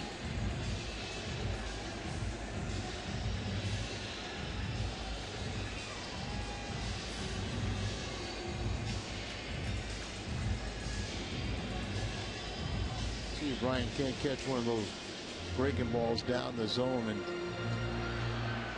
drive it into the gap.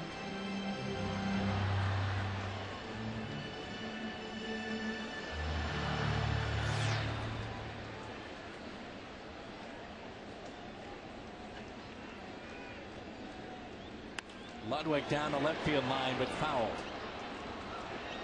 Pitch count at 80 now for Randy Wolf.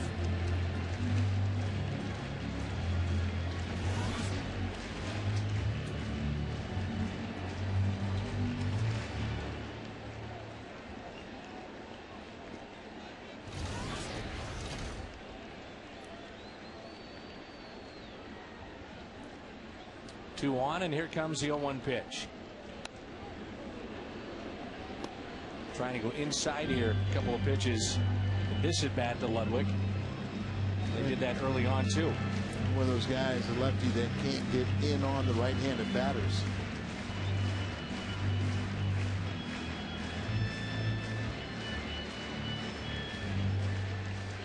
Took out Ryan the first time up, and he popped up to second base. Second plate appearance, but with a couple men on in front of him with 2 outs, this is going to be a key at bat.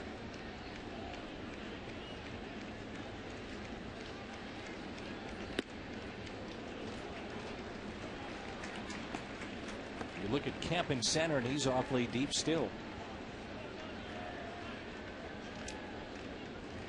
Big gap between left center.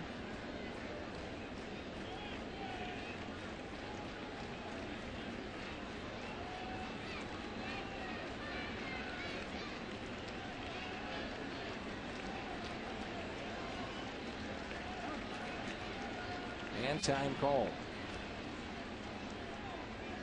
Milwaukee has jumped out to a 2-0 lead. That's in the bottom of the 2nd against Washington.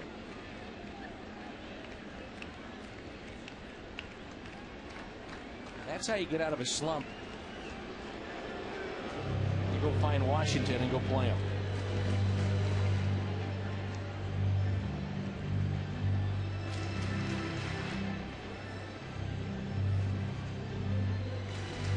Or you just find the Royals too. 1 ball and 2 strikes.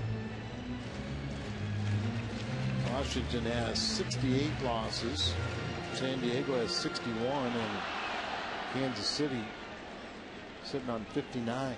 Kansas City now 1-9 in their last 10 on the outside corner. And Ludwig can't believe it. 2-1 after 5.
Stars.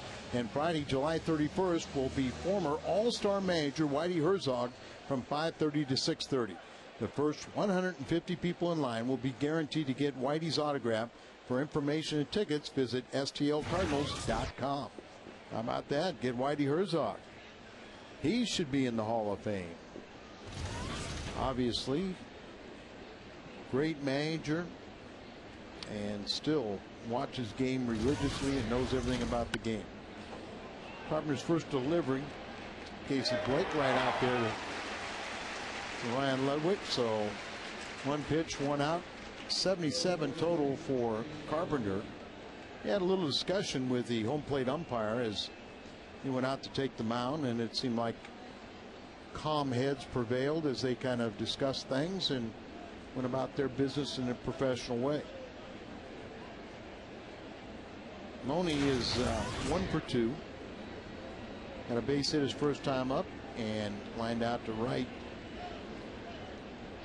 in the 4th. Carpenter's fastball, a good strike down and away.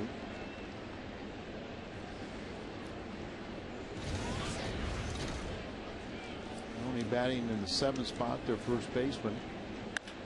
And he bounces the ball to Lugo. And so Crow hop and throws him out. So good start to this 6th inning for Carpenter, as he's allowed 7 LA hits. He's walked 2 and hit a batter. Dave Duncan looking on, and he's retired 4 in a row, but just hasn't had the command that we're so accustomed to seeing. But good pitchers still find a way to win, and he's on the plus side of a 2-1 lead. Russell Martin bounced into a double play his first time and got a base hit in the 4th. Their former Gold Glove catcher. He is Canadian born. How'd you do without me, Al? Doing fine. You want to leave? 0-1 pitch. Oh, were you gone? I sometimes just need to take care of things, Al, even in the broadcast booth. It happens. It's a little more than I need to know. Well, I had to go get a cup of coffee. Oh, that's all I was doing. Why do you need coffee? I'm sitting next to you. Here's a 2-1 pitch. Oh, and that one caught Martin, then it caught Molina. Second hit batter by Carpenter tonight. Ball just takes off running in there and gets him right on the belt buckle, and then gets underneath the shoulder pad of Molina on his left shoulder.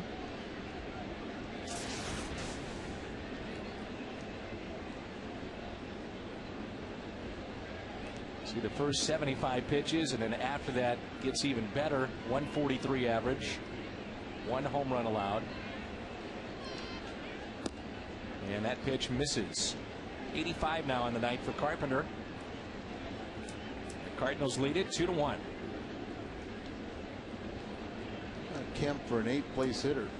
316 average, 13 home runs, and 55 RBIs. Take that all day. Yeah. Beginning of the game, that was not a strike. Well, you're exactly right, and I think Ludwig had a legitimate case, because the pitch that he was rung up on last time out with 2 men on was not called a strike earlier in the game also. All you ask is for consistency. 1-2. Kemp tonight has singled and walked.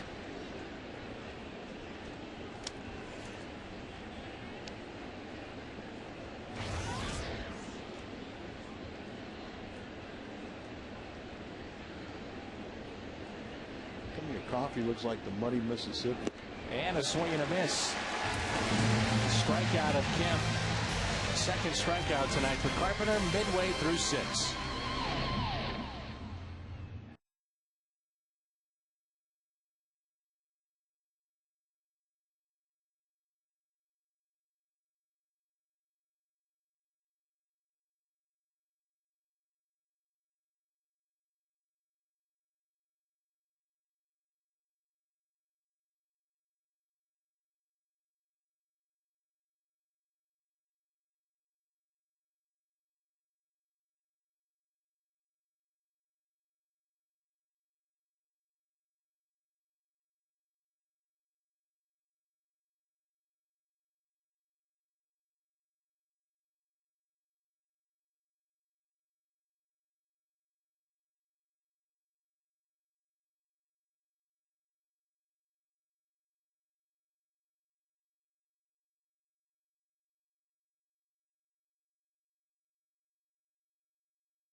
Cardinals have themselves a 2-1 lead thanks to Matt Holliday.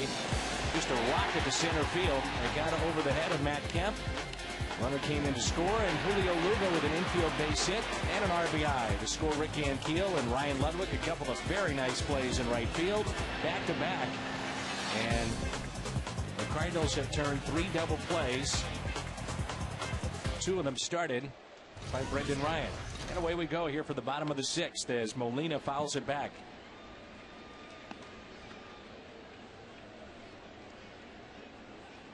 Yadier Molina is 0 for 2. He's popped out to short and also flied out to center. Here's the 0-1 pitch, and Yadi pulls it foul. Yadi's got a 6-game hitting streak working. Carpenter has not now hit 2 batters in 1 game since May 28th of 04. It's 105 starts ago. He's hit 2 tonight. Baby was born in the 2nd inning. Pitch is popped up. And Hudson has it for the first out. Sean McLaughlin is taking in the ball game tonight. Big Cardinal fan. And here's Rick Ankiel. He has gotten bigger. Jack Luke and Sarah Beth Brigler, and say hi to them in Little Rock. And we got big get well soon for Sarah Beth. Ricky Ankiel tonight has scored a run and also popped out to second. Foul back, and a good cut by Rick. So important with the pitching that Cardinals will face to get off to a good start in this series. Billingsley and Kershaw and Kuroda. Some good pitching matchups, but this one by far has to favor the Cardinals, and in my mind it's almost a must win. And the fact that you've lost a couple of straight, you're trying to get off on the right foot here at home.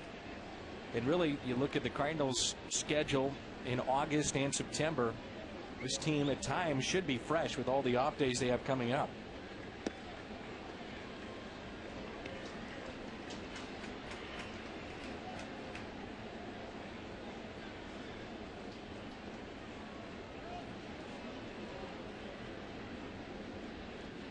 Two balls and a strike with 1 out and nobody on.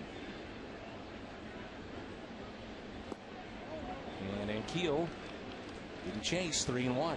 You know, a week ago, there's about 3 or 4 of these pitches would have gotten Rick.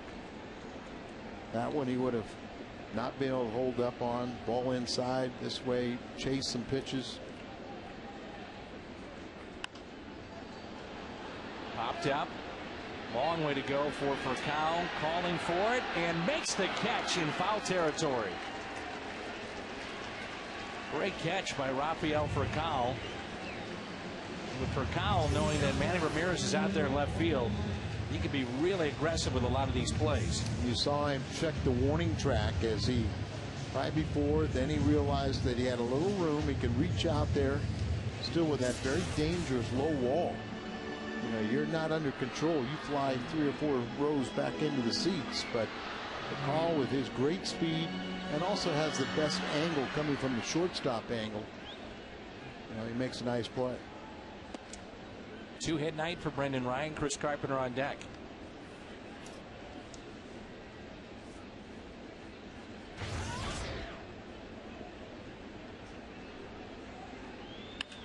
Reaches for it and a base hit. Brendan is 3 for 3.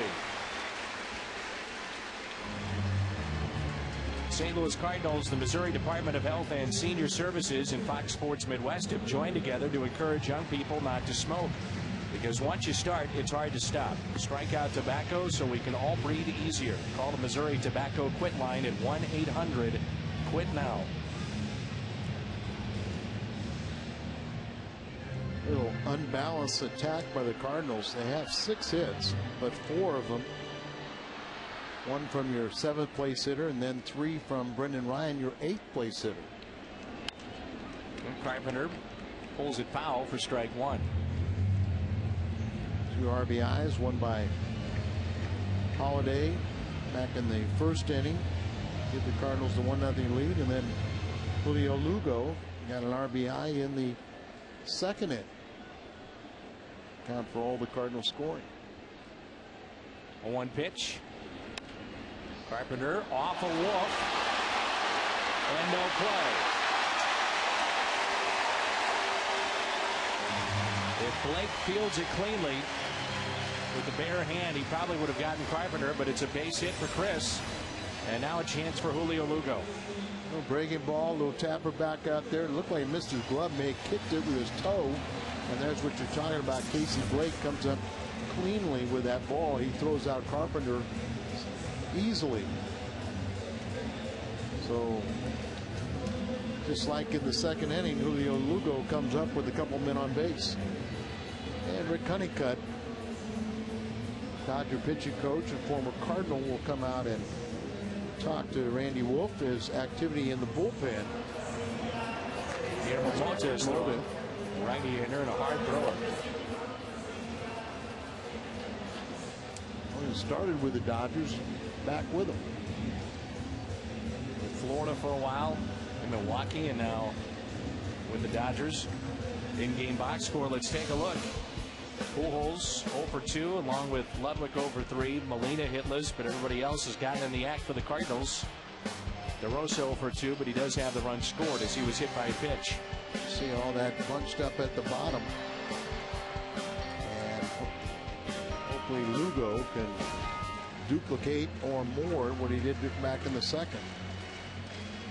Lugo with that RBI infield hit in the second inning that scored Ankiel. The difference in this game, it's 2-1. Pitch count at 95. Randy Wolf, by the way, is due up first for the Dodgers, looking ahead to the 7th.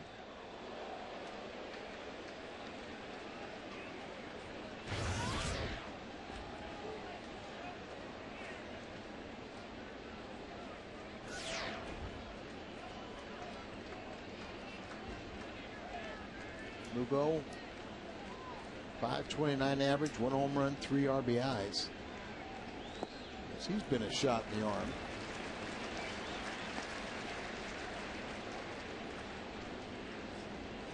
Designated for assignment player, and the Cardinals pick him up under contract, not only the fall finish this year, but then next year, and Boston paying that $13 million. 2-0 is hit back to Wolf, and he will underhand, leaves DeRosa on deck. 2-1 after 6.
Brought to you by AT&T. Switch to the nation's fastest 3G network, AT&T. Your world delivered. By Chrysler, the summer clearance is here, so get to your local dealer today and come see the great deals we built for you. And by the new Pina Colada Batista Freeze from Taco Bell. It's seriously refreshing. Pinch hitter for Randy Wolf as we start playing the 7th. A 2-1 game. Real good looking crowd. It's filed in tonight. Packed house. And Juan Pierre is the pinch hitter for Randy Wolf. What a job Pierre did during the suspension. Manny Ramirez, and got rewarded by going back to the bench. Paying him a lot of money to be on the bench too, but at the time when they signed him, obviously they had no idea that Manny Ramirez would wind up in LA. I think he's handled it very well. Obviously he wants to play, but being the team player.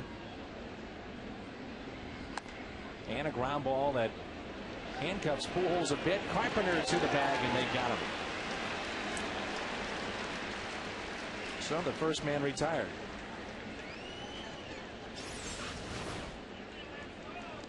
See him back up on a ball like that, and then he makes a toss, throws a little bit behind Carpenter with a speedy runner going down there. A little closer play than what you'd like, but Carpenter over there for the PFP.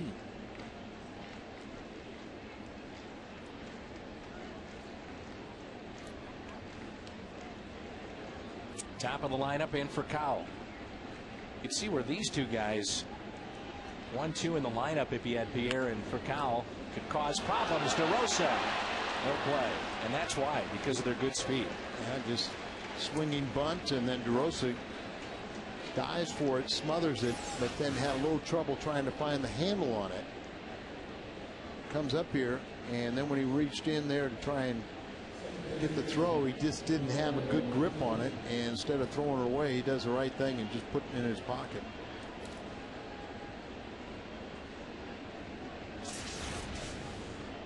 Cardinals have turned 3 double plays tonight. This is Hudson. And Carpenter screams at him saying, swing the bat like a man. Using his speed. DeRosa in for a potential bunt here too, with the good speed of Hudson, who was walked. He's been hit by a pitch and had the bunt base hit in the 5th.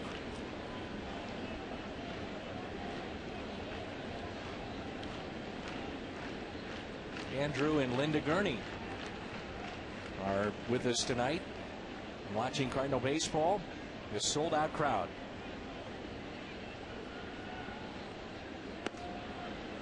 One and one. 6-3 now in the 7th as Cincinnati leads the Padres. Cubs and Astros tied up at 1. That's in the 5th. Milwaukee leads it in the top of the 4th, 2-0 over Washington.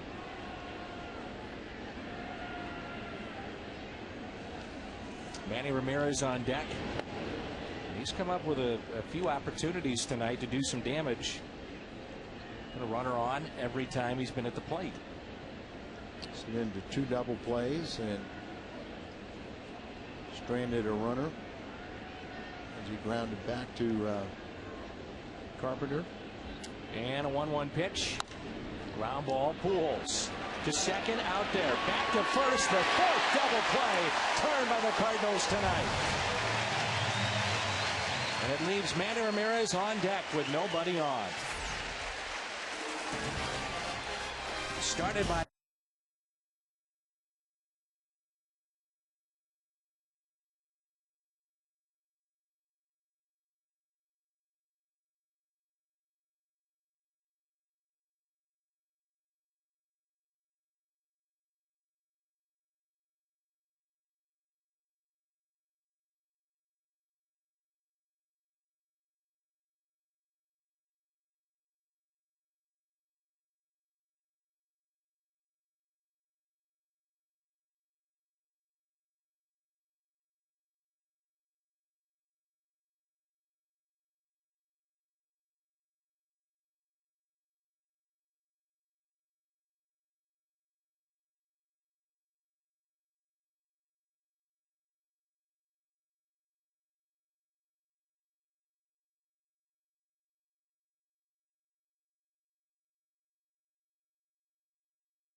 form, and the accounts and descriptions of this game may not be disseminated without the express written consent of the St. Louis Cardinals.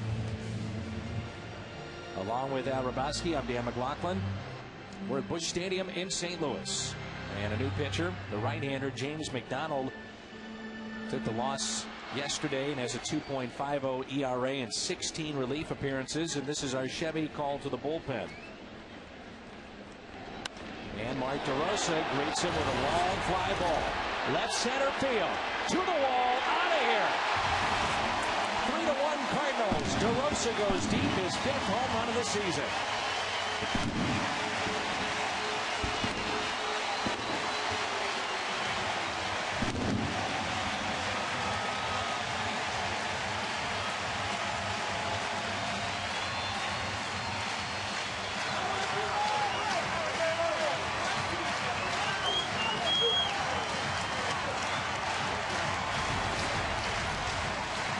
Newcomers. Yeah, has 18 home runs on the year. It's about the 5th one now with the Cardinals. And that's bounced a few feet in front of the plate to Pujols. And this crowd now is energized with that home run by DeRosa. So 14th overall, his 5th with St. Louis. 2 balls, no strikes on Albert. Randy Wolf, pretty good job, as the Cardinals had 7 hits and only were able to play 2 runs. And that was in the first 2 innings. After that, he was solid.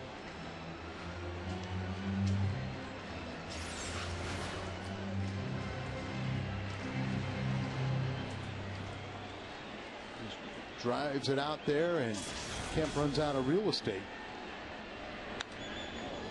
With the crowd almost sensing that we could see back to back to back. Wouldn't that be something? And we don't want to slight Ludwig, so make it 4 in a row. That's in there for a strike. 2-2. Matt Holliday on deck. If you're just joining us, Holliday home debut, first at bat, double off the wall, and an RBI. The 2-2. Pujols just got a piece. They are few and far between, but right now he's not quite as locked in as we've seen him. No, and I just think that just mentally kind of took a break after the All-Star break and just hasn't kicked back in. But we talk all about how demanding his time was leading up to the All-Star game. He was the face, and really not only the All-Star game but of Major League Baseball today. He's the poster child, and done a very good job of living up to that. Saw McDonald, one of those pitches to Albert, hit 96 miles an hour. McDonald was called up from AAA on June 19th. He was 1-0 with a 3.26 ERA at AAA. Played 20 appearances prior night, 4 of them starts. Pujols holds it foul. Struggled with an ERA approaching 9 as a starter, but despite the loss last night, he has a 2.50 ERA and 16 relief appearances. 8 pitches this at bat for Albert. Ooh. He was 97. He's tall, lanky, and then that ball just gets on you quickly, doesn't it? Sure does, and kind of that loosey-goosey motion that you talk about all the time. Pujols out to center for a base hit. Made the adjustment on the pitch, and he's taken 2. Into second base and gunned down. Well, when he makes mistakes, they're mistakes of aggression, but sometimes you got to stay under control. Reaches out, gets a base hit. At least he's running hard from the get-go and gives himself a chance, but they're waiting with the ball or the tag. Kemp was surprised, but just gets the ball right there, and you see Hudson just waiting for him to slide in there. Mask of Martin goes flying off, and a swing and a miss by Holliday, who was doubled tonight. Rounded out to short, hit the ball hard, and then walked his last time up.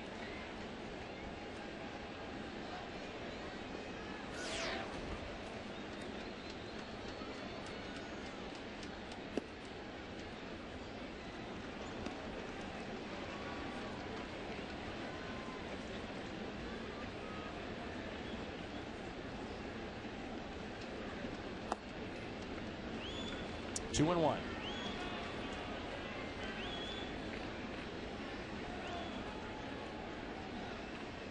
Talked about Lugo and Holiday and DeRosa and what they did against the Phillies over the weekend. Combined 20 hits with those three. Lugo tonight an RBI base hit. DeRosa with the home run. And Matt Holliday with the first base hit and RBI tonight for the Cardinals. A 3-1 pitch. Off speed pitch at 76. DeRosa now with 5 home runs wearing that Cardinal uniform.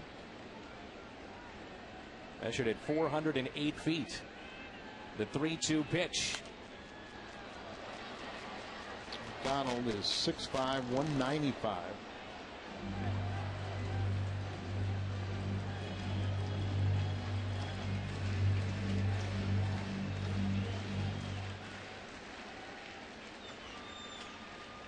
A 3-2 pitch. We talk about many ways Albert Pujols is a coach for many of these hitters because he is so baseball smart. I mean, it's ridiculous his IQ on the baseball field. 3-2 pitch. A little chopper towards third. And a low throw, and Holiday is aboard. An error on Casey Blake. And here's what we're talking about. Albert Pujols said something to Mark DeRosa right before his home run. So they talked about it. DeRosa knocks it out of the ballpark.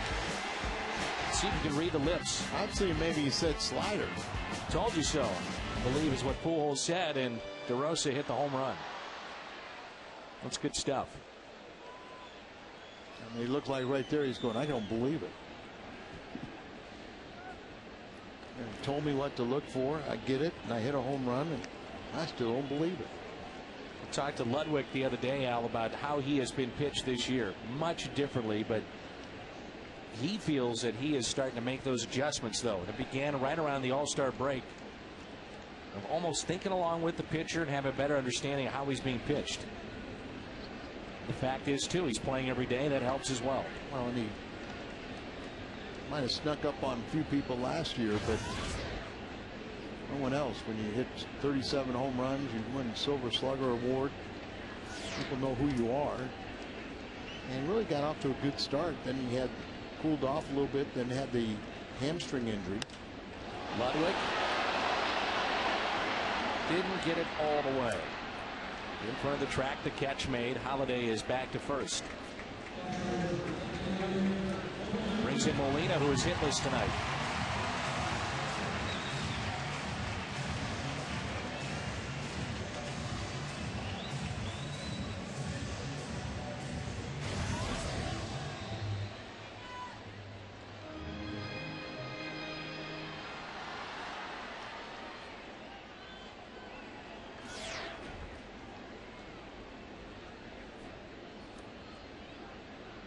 Short lead at first by Holiday. We saw him with his speed in the first game wearing the Cardinal uniform pick up a steal against the Phillies.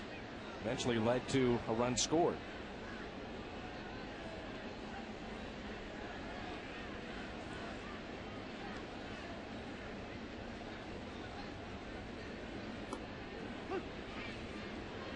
Molina tonight is popped out to short, flying to center, and also popped out to second.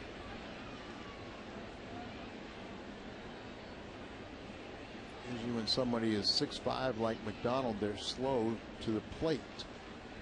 So with a good jump, you can increase your percentage of stealing.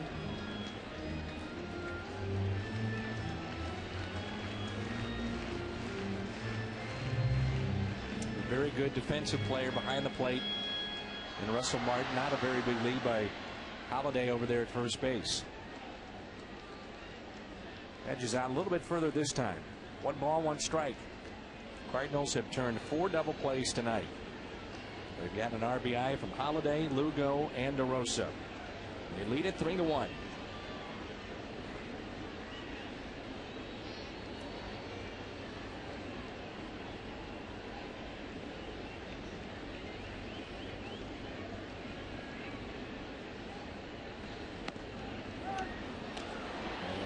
Holiday back in safely at first base. He didn't jam his ankle. As Russell Martin says, I've been watching the highlights of the audio. I can try and pick off a runner at first base. Watch him go back and jam. Instead of the heel, just got the toe there, and then sometimes your weight comes over the top of it. Here's a 2-1 pitch. Molina pulls it foul. When Holiday got to St. Louis, he had to use everybody else's equipment. And the first day because his cell phone wasn't working. And it wasn't until he got a text message did he know about the trade, and just didn't, wanted to get to Philadelphia as quick as possible. So gathered up his wife and 2 sons and headed for the train without his equipment, and he arrived the next day. 43,756 our attendance tonight. Pretty good for a Monday night, huh? Not too shabby. And there are tickets available for the rest of the series. And we need some help for that. Need the extra help from the fans in the Houston when they come in town over the weekend. 2-2. Instead, another check on Holiday. 4 double plays turned tonight. Matches a season high for the Cardinals.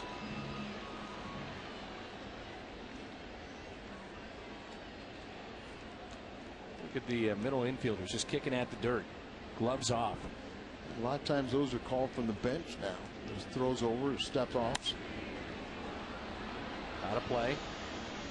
And good seats still remain for tomorrow and Wednesday. And then Thursday is the Bank of America All-Star Game lapel pin night. Final pin in that series. And Sunday is the Build-A-Bear Workshop Day. Brent Leach, a left-hander, warming up for Ankiel on deck. Lefty's only hitting .238 against him. At times that's been a strike tonight. Other times called a ball. I think it was down, but I agree with what you said. 3-2.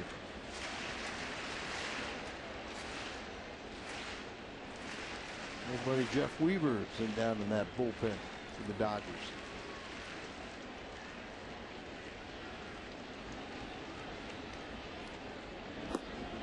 And ball 4-2, Yadier Molina.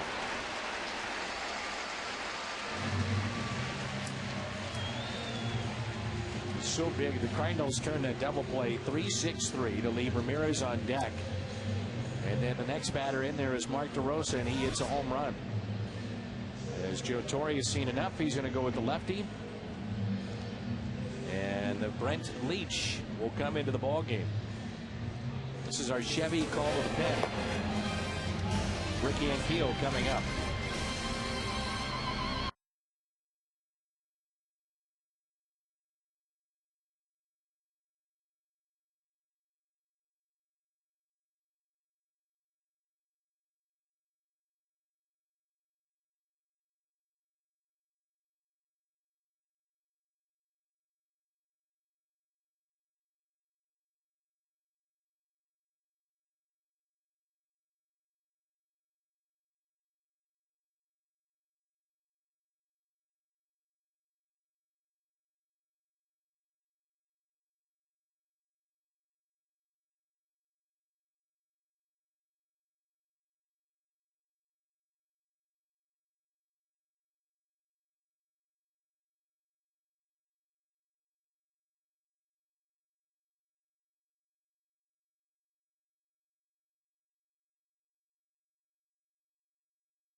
At first and second, Ricky Ankiel will be the hitter against the lefty, and our Hardy's prime cut of the game, Mark DeRosa. First pitch at the bottom of the 7th, and he picks up his 5th home run as a Cardinal. Hardy's prime cut of the game.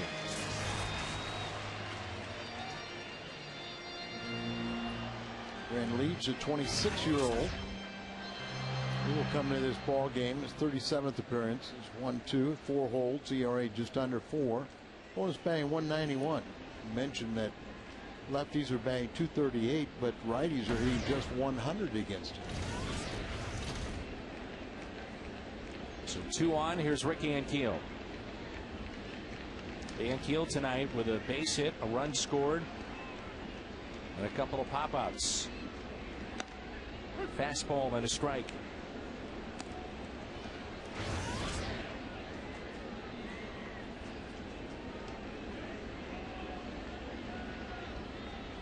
Torrey is an outstanding manager, but some people say he overuses his bullpen, and they're worried about this guy's wearing out as the season progresses.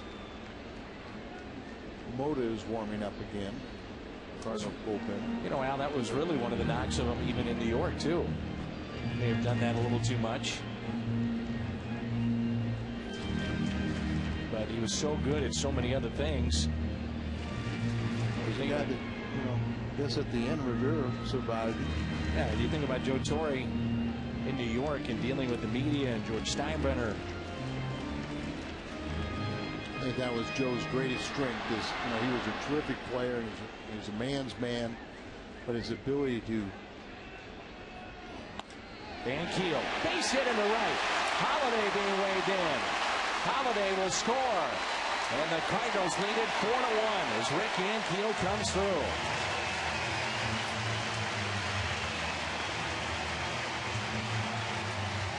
Two hits tonight for Rick, his 28th RBI, and the Cardinals now have a 3-run lead.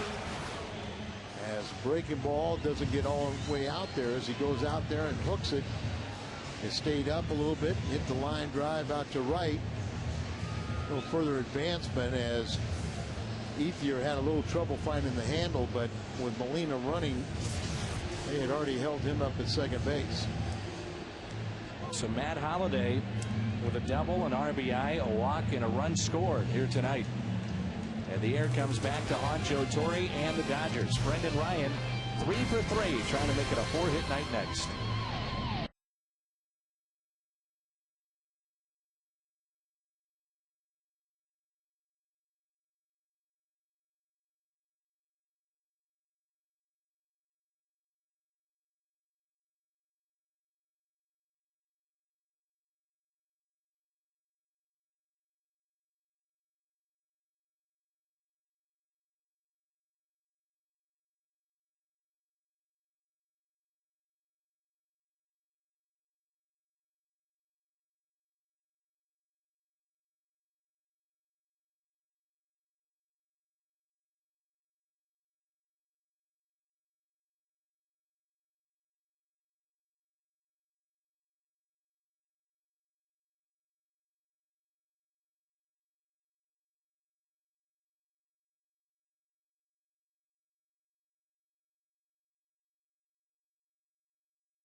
At home at Dodger Stadium, he has just been outstanding. 1.53 ERA. But on the road, 18 road appearances, 5.30 ERA.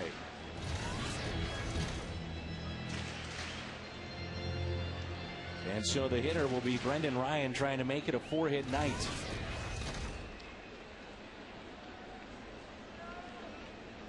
It's his 19th professional season. Started as a position player.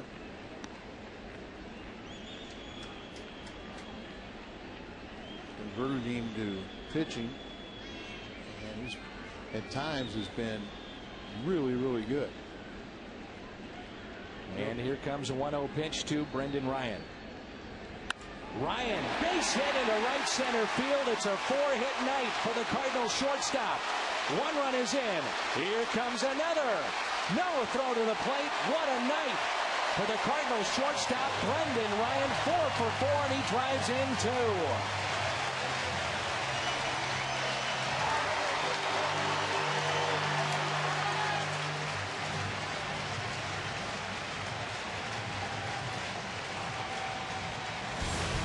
Second inning, Brendan Ryan with a base hit left side. Then in the 4th, fought off the pitch. Little liner into right. 6th inning, pulled it. And now to bust this game wide open, a big one off the bat of Brendan Ryan. 4 for 4 tonight. Mighty defensive, Dan. He's got 2 base hits to left, 1 to right, and this one out into right center. With 2 RBIs. Second time in his career he's had a 4-hit game. And that is a career high. Carpenter hits for himself here. The Cardinals had themselves a 6-1 lead. Somebody that lives in Southern California, like Brendan Ryan, I think this is a little extra special game against the Dodgers. Yeah, he grew up a Dodgers fan, actually played at Dodger Stadium as Carpenter floats one to the shallow right. And the catch is made. Big inning for the Cardinals as they pick up 4. 6-1 St. Louis.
Two double plays in the last 45 games, and our pitch by pitch, the out pitches to get Manning, presented by Chevrolet.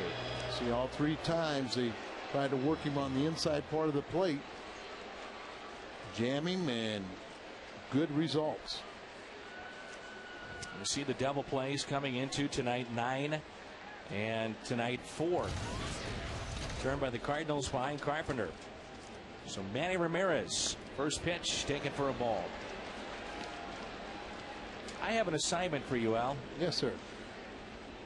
I think because of your very good relationship with Joe Torre, maybe you should go down to Joe Torre tomorrow and say, now, Joe, we were teammates, we were friends. I covered you as a manager, and I thought you had a haircut rule.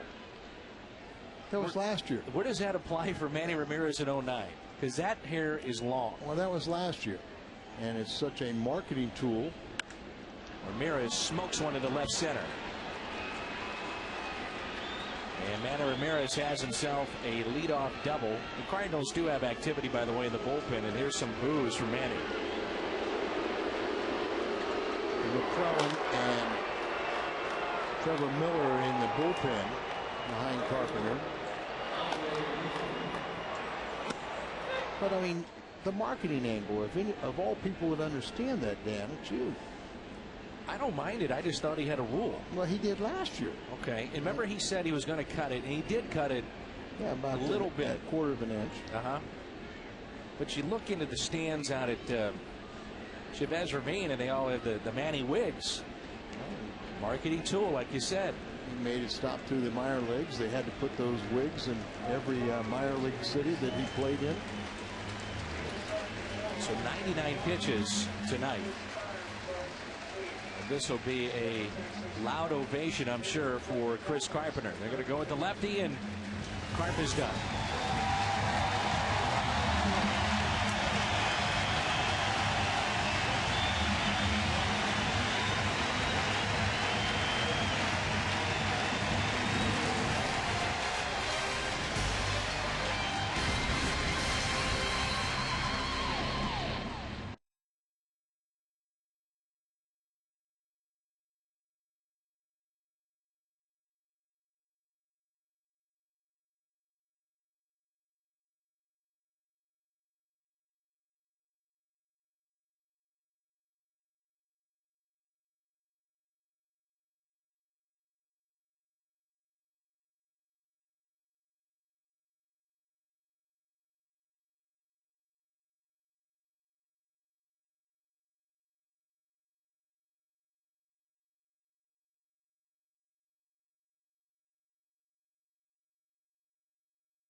For 60 against him. That's a 117 mark.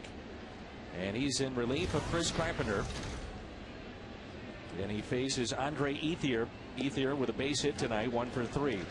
Los Angeles comes in with a record of 62 and 36. As you get a look at the numbers for Miller, and overall, opponents only hitting 196. And this record is the best in baseball. Next closest is the Yankees. They're 60 and 38. Look at that. Trevor really has that sweeping breaking ball working. Spring training was a little inconsistent. Towards the end of spring, he found it, and he has not lost that release point. Matter of fact, he's struck out 10 of the last 11 batters faced. Here's the 0-2. Check swing, he went. A strikeout. They didn't even have to check down with the third base umpire, and Ethier's upset at that. He felt he held up his swing, and it was the home plate umpire that called him out.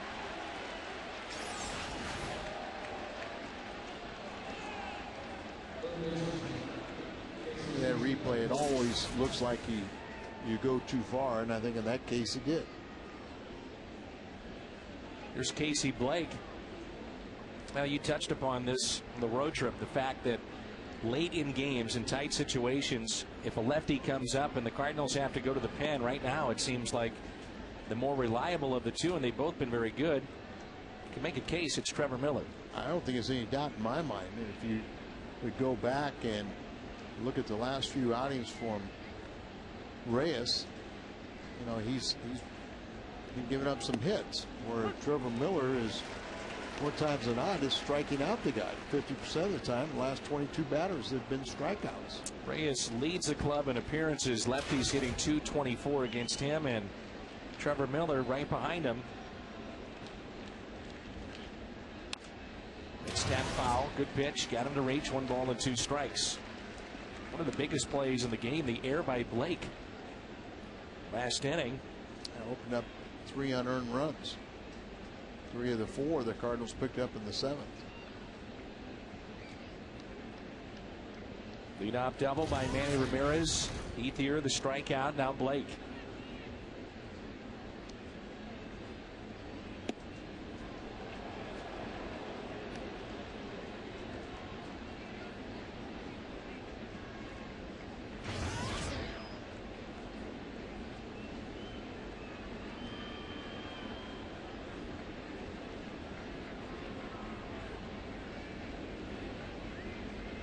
Two pitch on the inside corner. Blake, no argument from him. A strikeout, 2 in a row. Looking for some off speed and threw the fastball right by him and froze him. This location, you saw where Molina was set up, but a strikeout for Trevor Miller, 2 away. Nice work so far, and here's James Loney. On their bench, they have Loretta, Osmus, and Castro.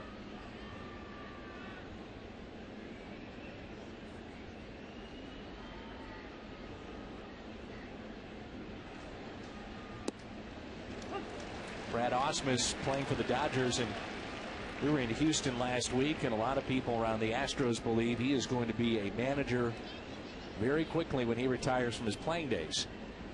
Very similar to that of Joe Girardi and what he did. Girardi went to Northwestern. Osmus went to Dartmouth. They always say that, you know, catchers would make good managers. You know, Tony was talking about that the other night. Well, they usually, because there's so much responsibility for them. And, you know, and they're so involved in both aspects of the game, handling of the pitching staff.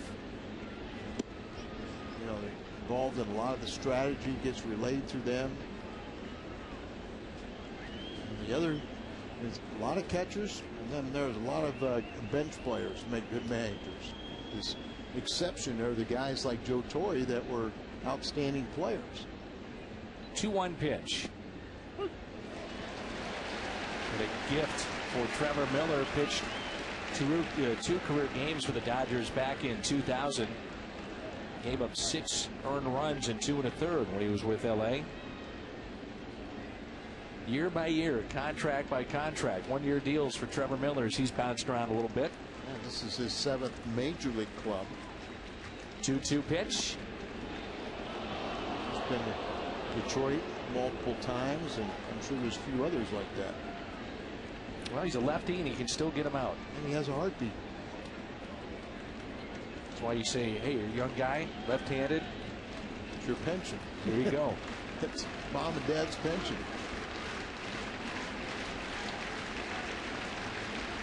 Houston, of course, in 98, 99, and he was back again in 06 and 07. Don't burn any bridges. And Trevor certainly doesn't do that. No. Class act. A 3-2 pitch on its way. Missed.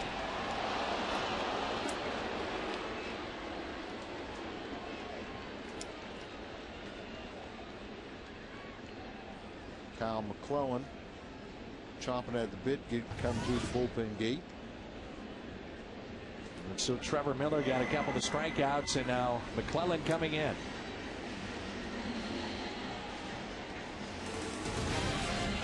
6-1. That's St. Louis.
Opponents only hitting .212 against him, and it's runners at first and second against Kyle. It's one of those situations that the first man you face is so important, and Kyle's been outstanding stranding runners. First pitch is a strike. Did allow a run in one inning of work on a wild pitch on Friday night. That was his last outing against the Phillies. He's allowed 13 inherited runners before tonight, and only one has scored. And that's a strike. 0-2 here on Russell Martin.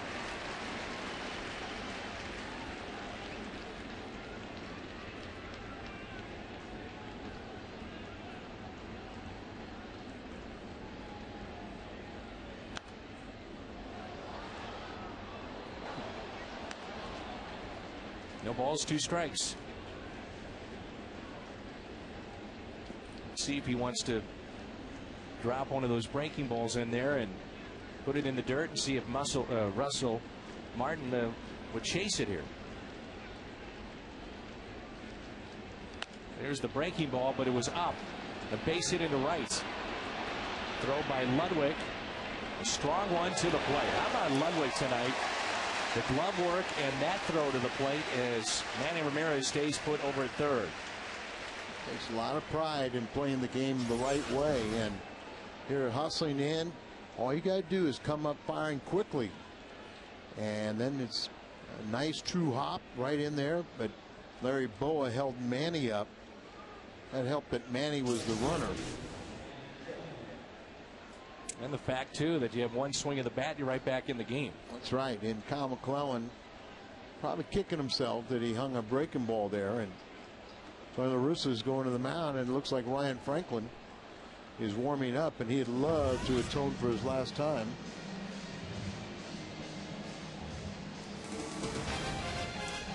So the All-Star coming in when we come back.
185 against him. And what a year he has had, Al. And like you said, he wants to get back out there. His last time out is when he suffered his second blown save and had ended an 18-inning scoreless streak covering 18 games. Still second among Major League relievers with that 1.25 ERA. 22 saves, are tied for 6th in the National League. And we've seen him get saves with more than one out. This is a save situation. So now you get Kemp with the bases loaded. That's what makes a guy like Franklin, not because he's just your closer, but the fact that he can go more than one inning, so valuable. And he's been so reliable this year. And he usually retires batters on very few pitches. So 2 outs, bases loaded. The first pitch is a strike. And you have to love how aggressive he is in all situations. I mean, he doesn't play around out there. He's out there pumping strikes, aggressive, and low pitch counts, which allow the Cardinals and Tony La Russa to bring him back out there for another inning of work. Sometimes it's a very unfair knock saying he doesn't strike out many. Well, why should you when you can get him out with 1 or 2 pitches? When he misses, Al, he just barely misses, it seems like. And he's tempting hitters to expand their zone and get themselves out. 3 grand slams this season for Matt Kemp. 14 RBIs. 1 ball, 1 strike. On the fist, DeRosa out at second base.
Of America.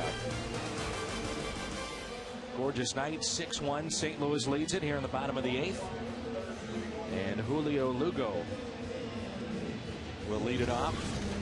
Tony West providing those shots for us tonight. Always hard at work. Up close with the players or on a rooftop. All over the place here in downtown St. Louis. We appreciate his hard work. I don't know if you saw it, Al, but Lugo, and he's talking right there with Russell Martin. Russell Martin slid fairly hard into Lugo at second base. It looked like those two were having words right at the end of the top of the 8th. First pitch to Lugo is taken for a ball, and a new lefty is in. Hung Chi Kuo is the new lefty, and this will be his 8th appearance. He was just recalled today as Blake DeWitt was optioned down from Taiwan when he first came onto the scene a couple years ago. Left-hander was one of the best relievers in baseball. An award given by Major League Baseball.com was voted by the fans in 2008 the setup man of the year. Lugo, a high fly ball out to Manny Ramirez. Manny has got it. Kuo was battling rotator and elbow problems. So a welcome addition back here for Joe Torre. Mike DeRosa's homer tonight. A couple of runs scored for DeRosa. Albert Pujols on deck, and if anybody can reach, Albert Pujols.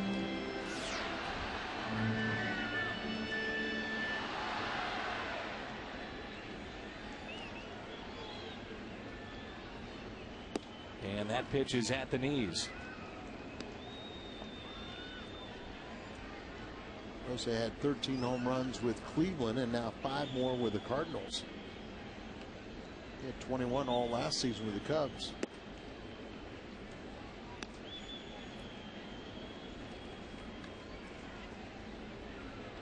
One ball, one strike.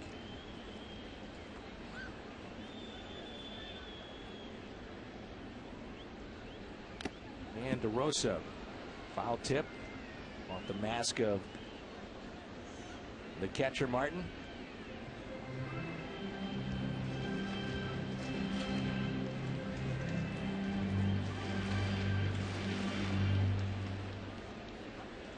Cubs and Astros are hanging tough. It's still a 1-1 ball game.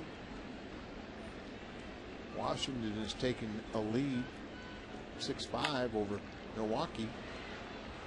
Furcal with it.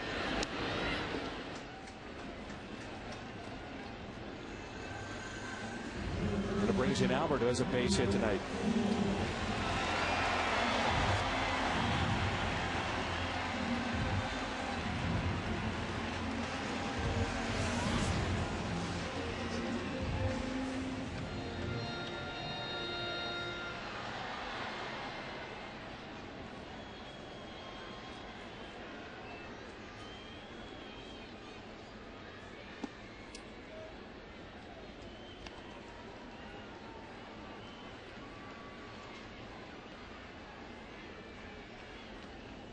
Gentleman all decked out in his Cardinal red, Cardinal cap.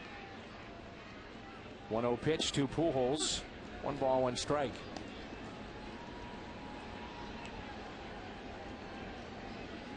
Albert 1 for 3 with a walk, and base hit came his last time up.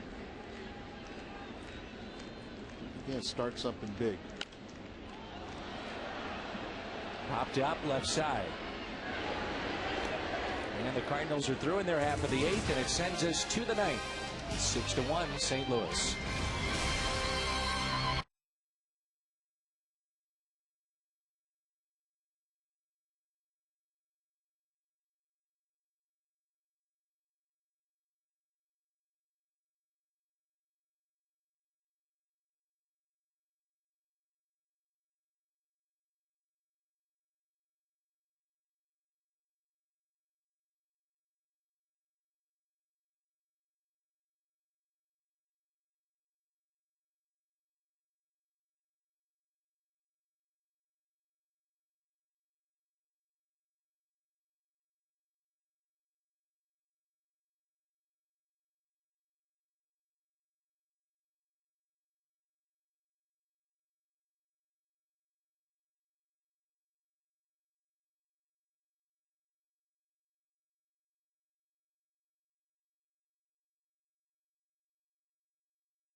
Pat Paris, Rick Horton standing by.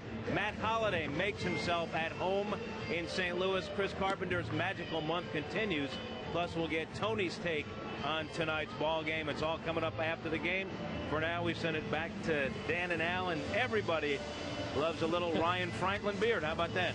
Pretty good luck. Franklin fans holding up their sign. They got the look going.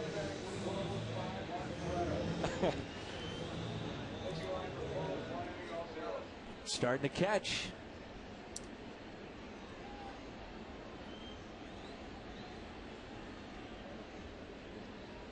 As Franklin now will try to finish this one off.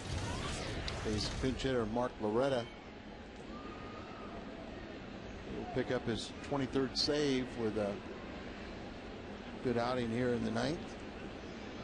Came in with the bases loaded.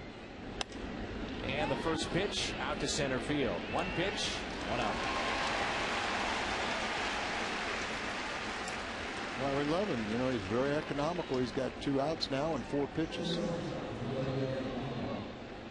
Now he has trimmed up the beard. Told me the other day after the outing in Houston, he had to trim it up a little bit, as he's been growing this since March. Here's for Kyle, back to the top of the lineup.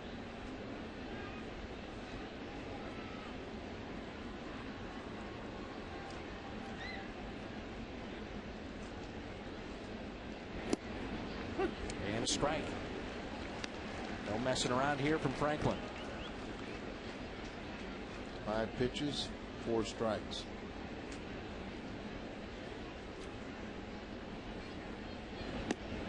Have another. Curveball there. He's got cutter. He's got the splitter. So he's got a lot of weapons when he's facing left-handed batters also. 0-2 pitch.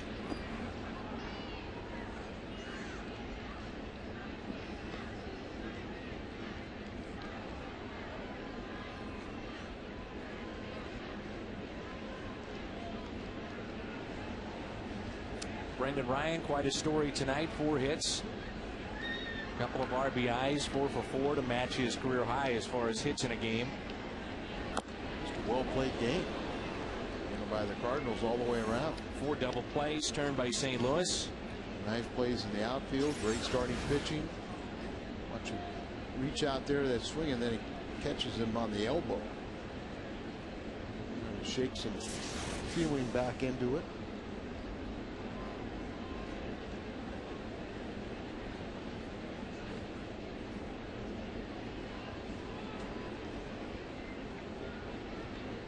With a base hit, basically running out of the box last time up. He slapped it towards DeRosa, made a diving stop, but then couldn't get out of his glove to make the play. The other way, and a base hit for Kyle. He's just always been a very solid player. And let's turn now to our player of the game. Brendan Ryan takes it home tonight, our Budweiser player of the game, as he is 4 for 4, 2 RBIs. Brendan Ryan, our Budweiser player of the game. Isn't it nice when you have multiple choices? Go with Carpenter. Matt Holliday, his debut, wearing a Cardinal uniform tonight.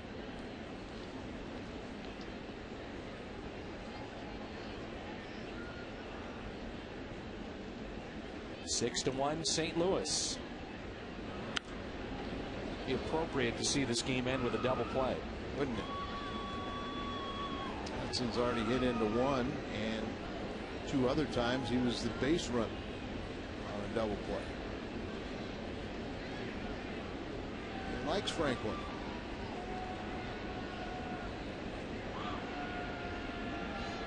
Here's the 0-1 pitch. Start the runner that time and a foul ball. 0-2.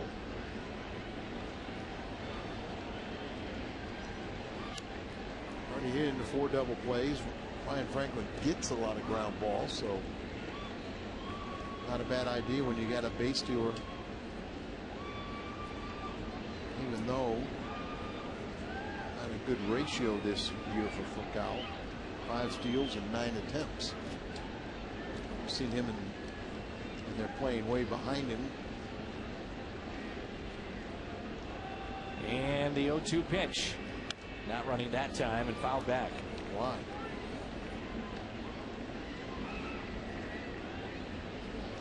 Manny Ramirez is on deck. Duncan, remember him? Sure. Playing for the Dodgers.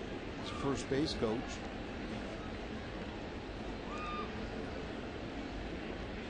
Not running again, and the pitch is fouled back. If they're giving you the bag, we always talk about just take it. Well, I mean, what would you rather have? What would make you sleep better? You hit into a double play, or if you send the runner when you should, and you just happen to line into a double play? I'll take that. Sure. 0-2 the count. And a ground ball. Pujols backhands to get the lead runner. Nice play by Brendan Ryan. Right. Brendan Ryan did what he needed to do, and that's just act like a first baseman. Get the low throw. Don't try and complicate it by throwing to first base. Just get the out at second and be satisfied with that. Backs up on it. Albert throws off balance. Throws a sinker right in there, but Brendan just, all he's doing is just trying to guard and make sure he gets the one out. And it allows everyone to get excited about Manny one more time. Boo, they say here at Busch Stadium. They boo Manny Ramirez. I'm sure he's getting that just about everywhere he goes now. I'm sure it doesn't faze him a bit. Nope. And Manny takes a strike. The more they boo him on the road, the more they cheer him at home.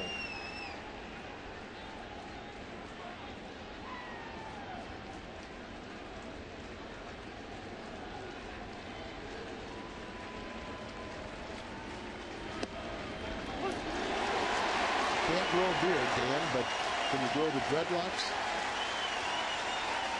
No. Nor would I want to. Oh, I think you should. Maybe that could be your winter look. Yeah. You grow up for the winter, and then you start in spring training and excite us all.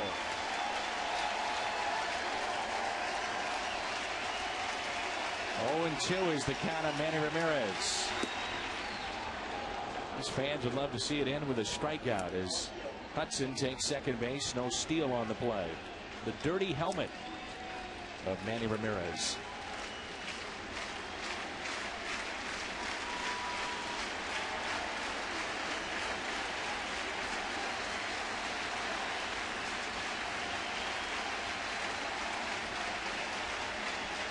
$43,000 plus on their feet.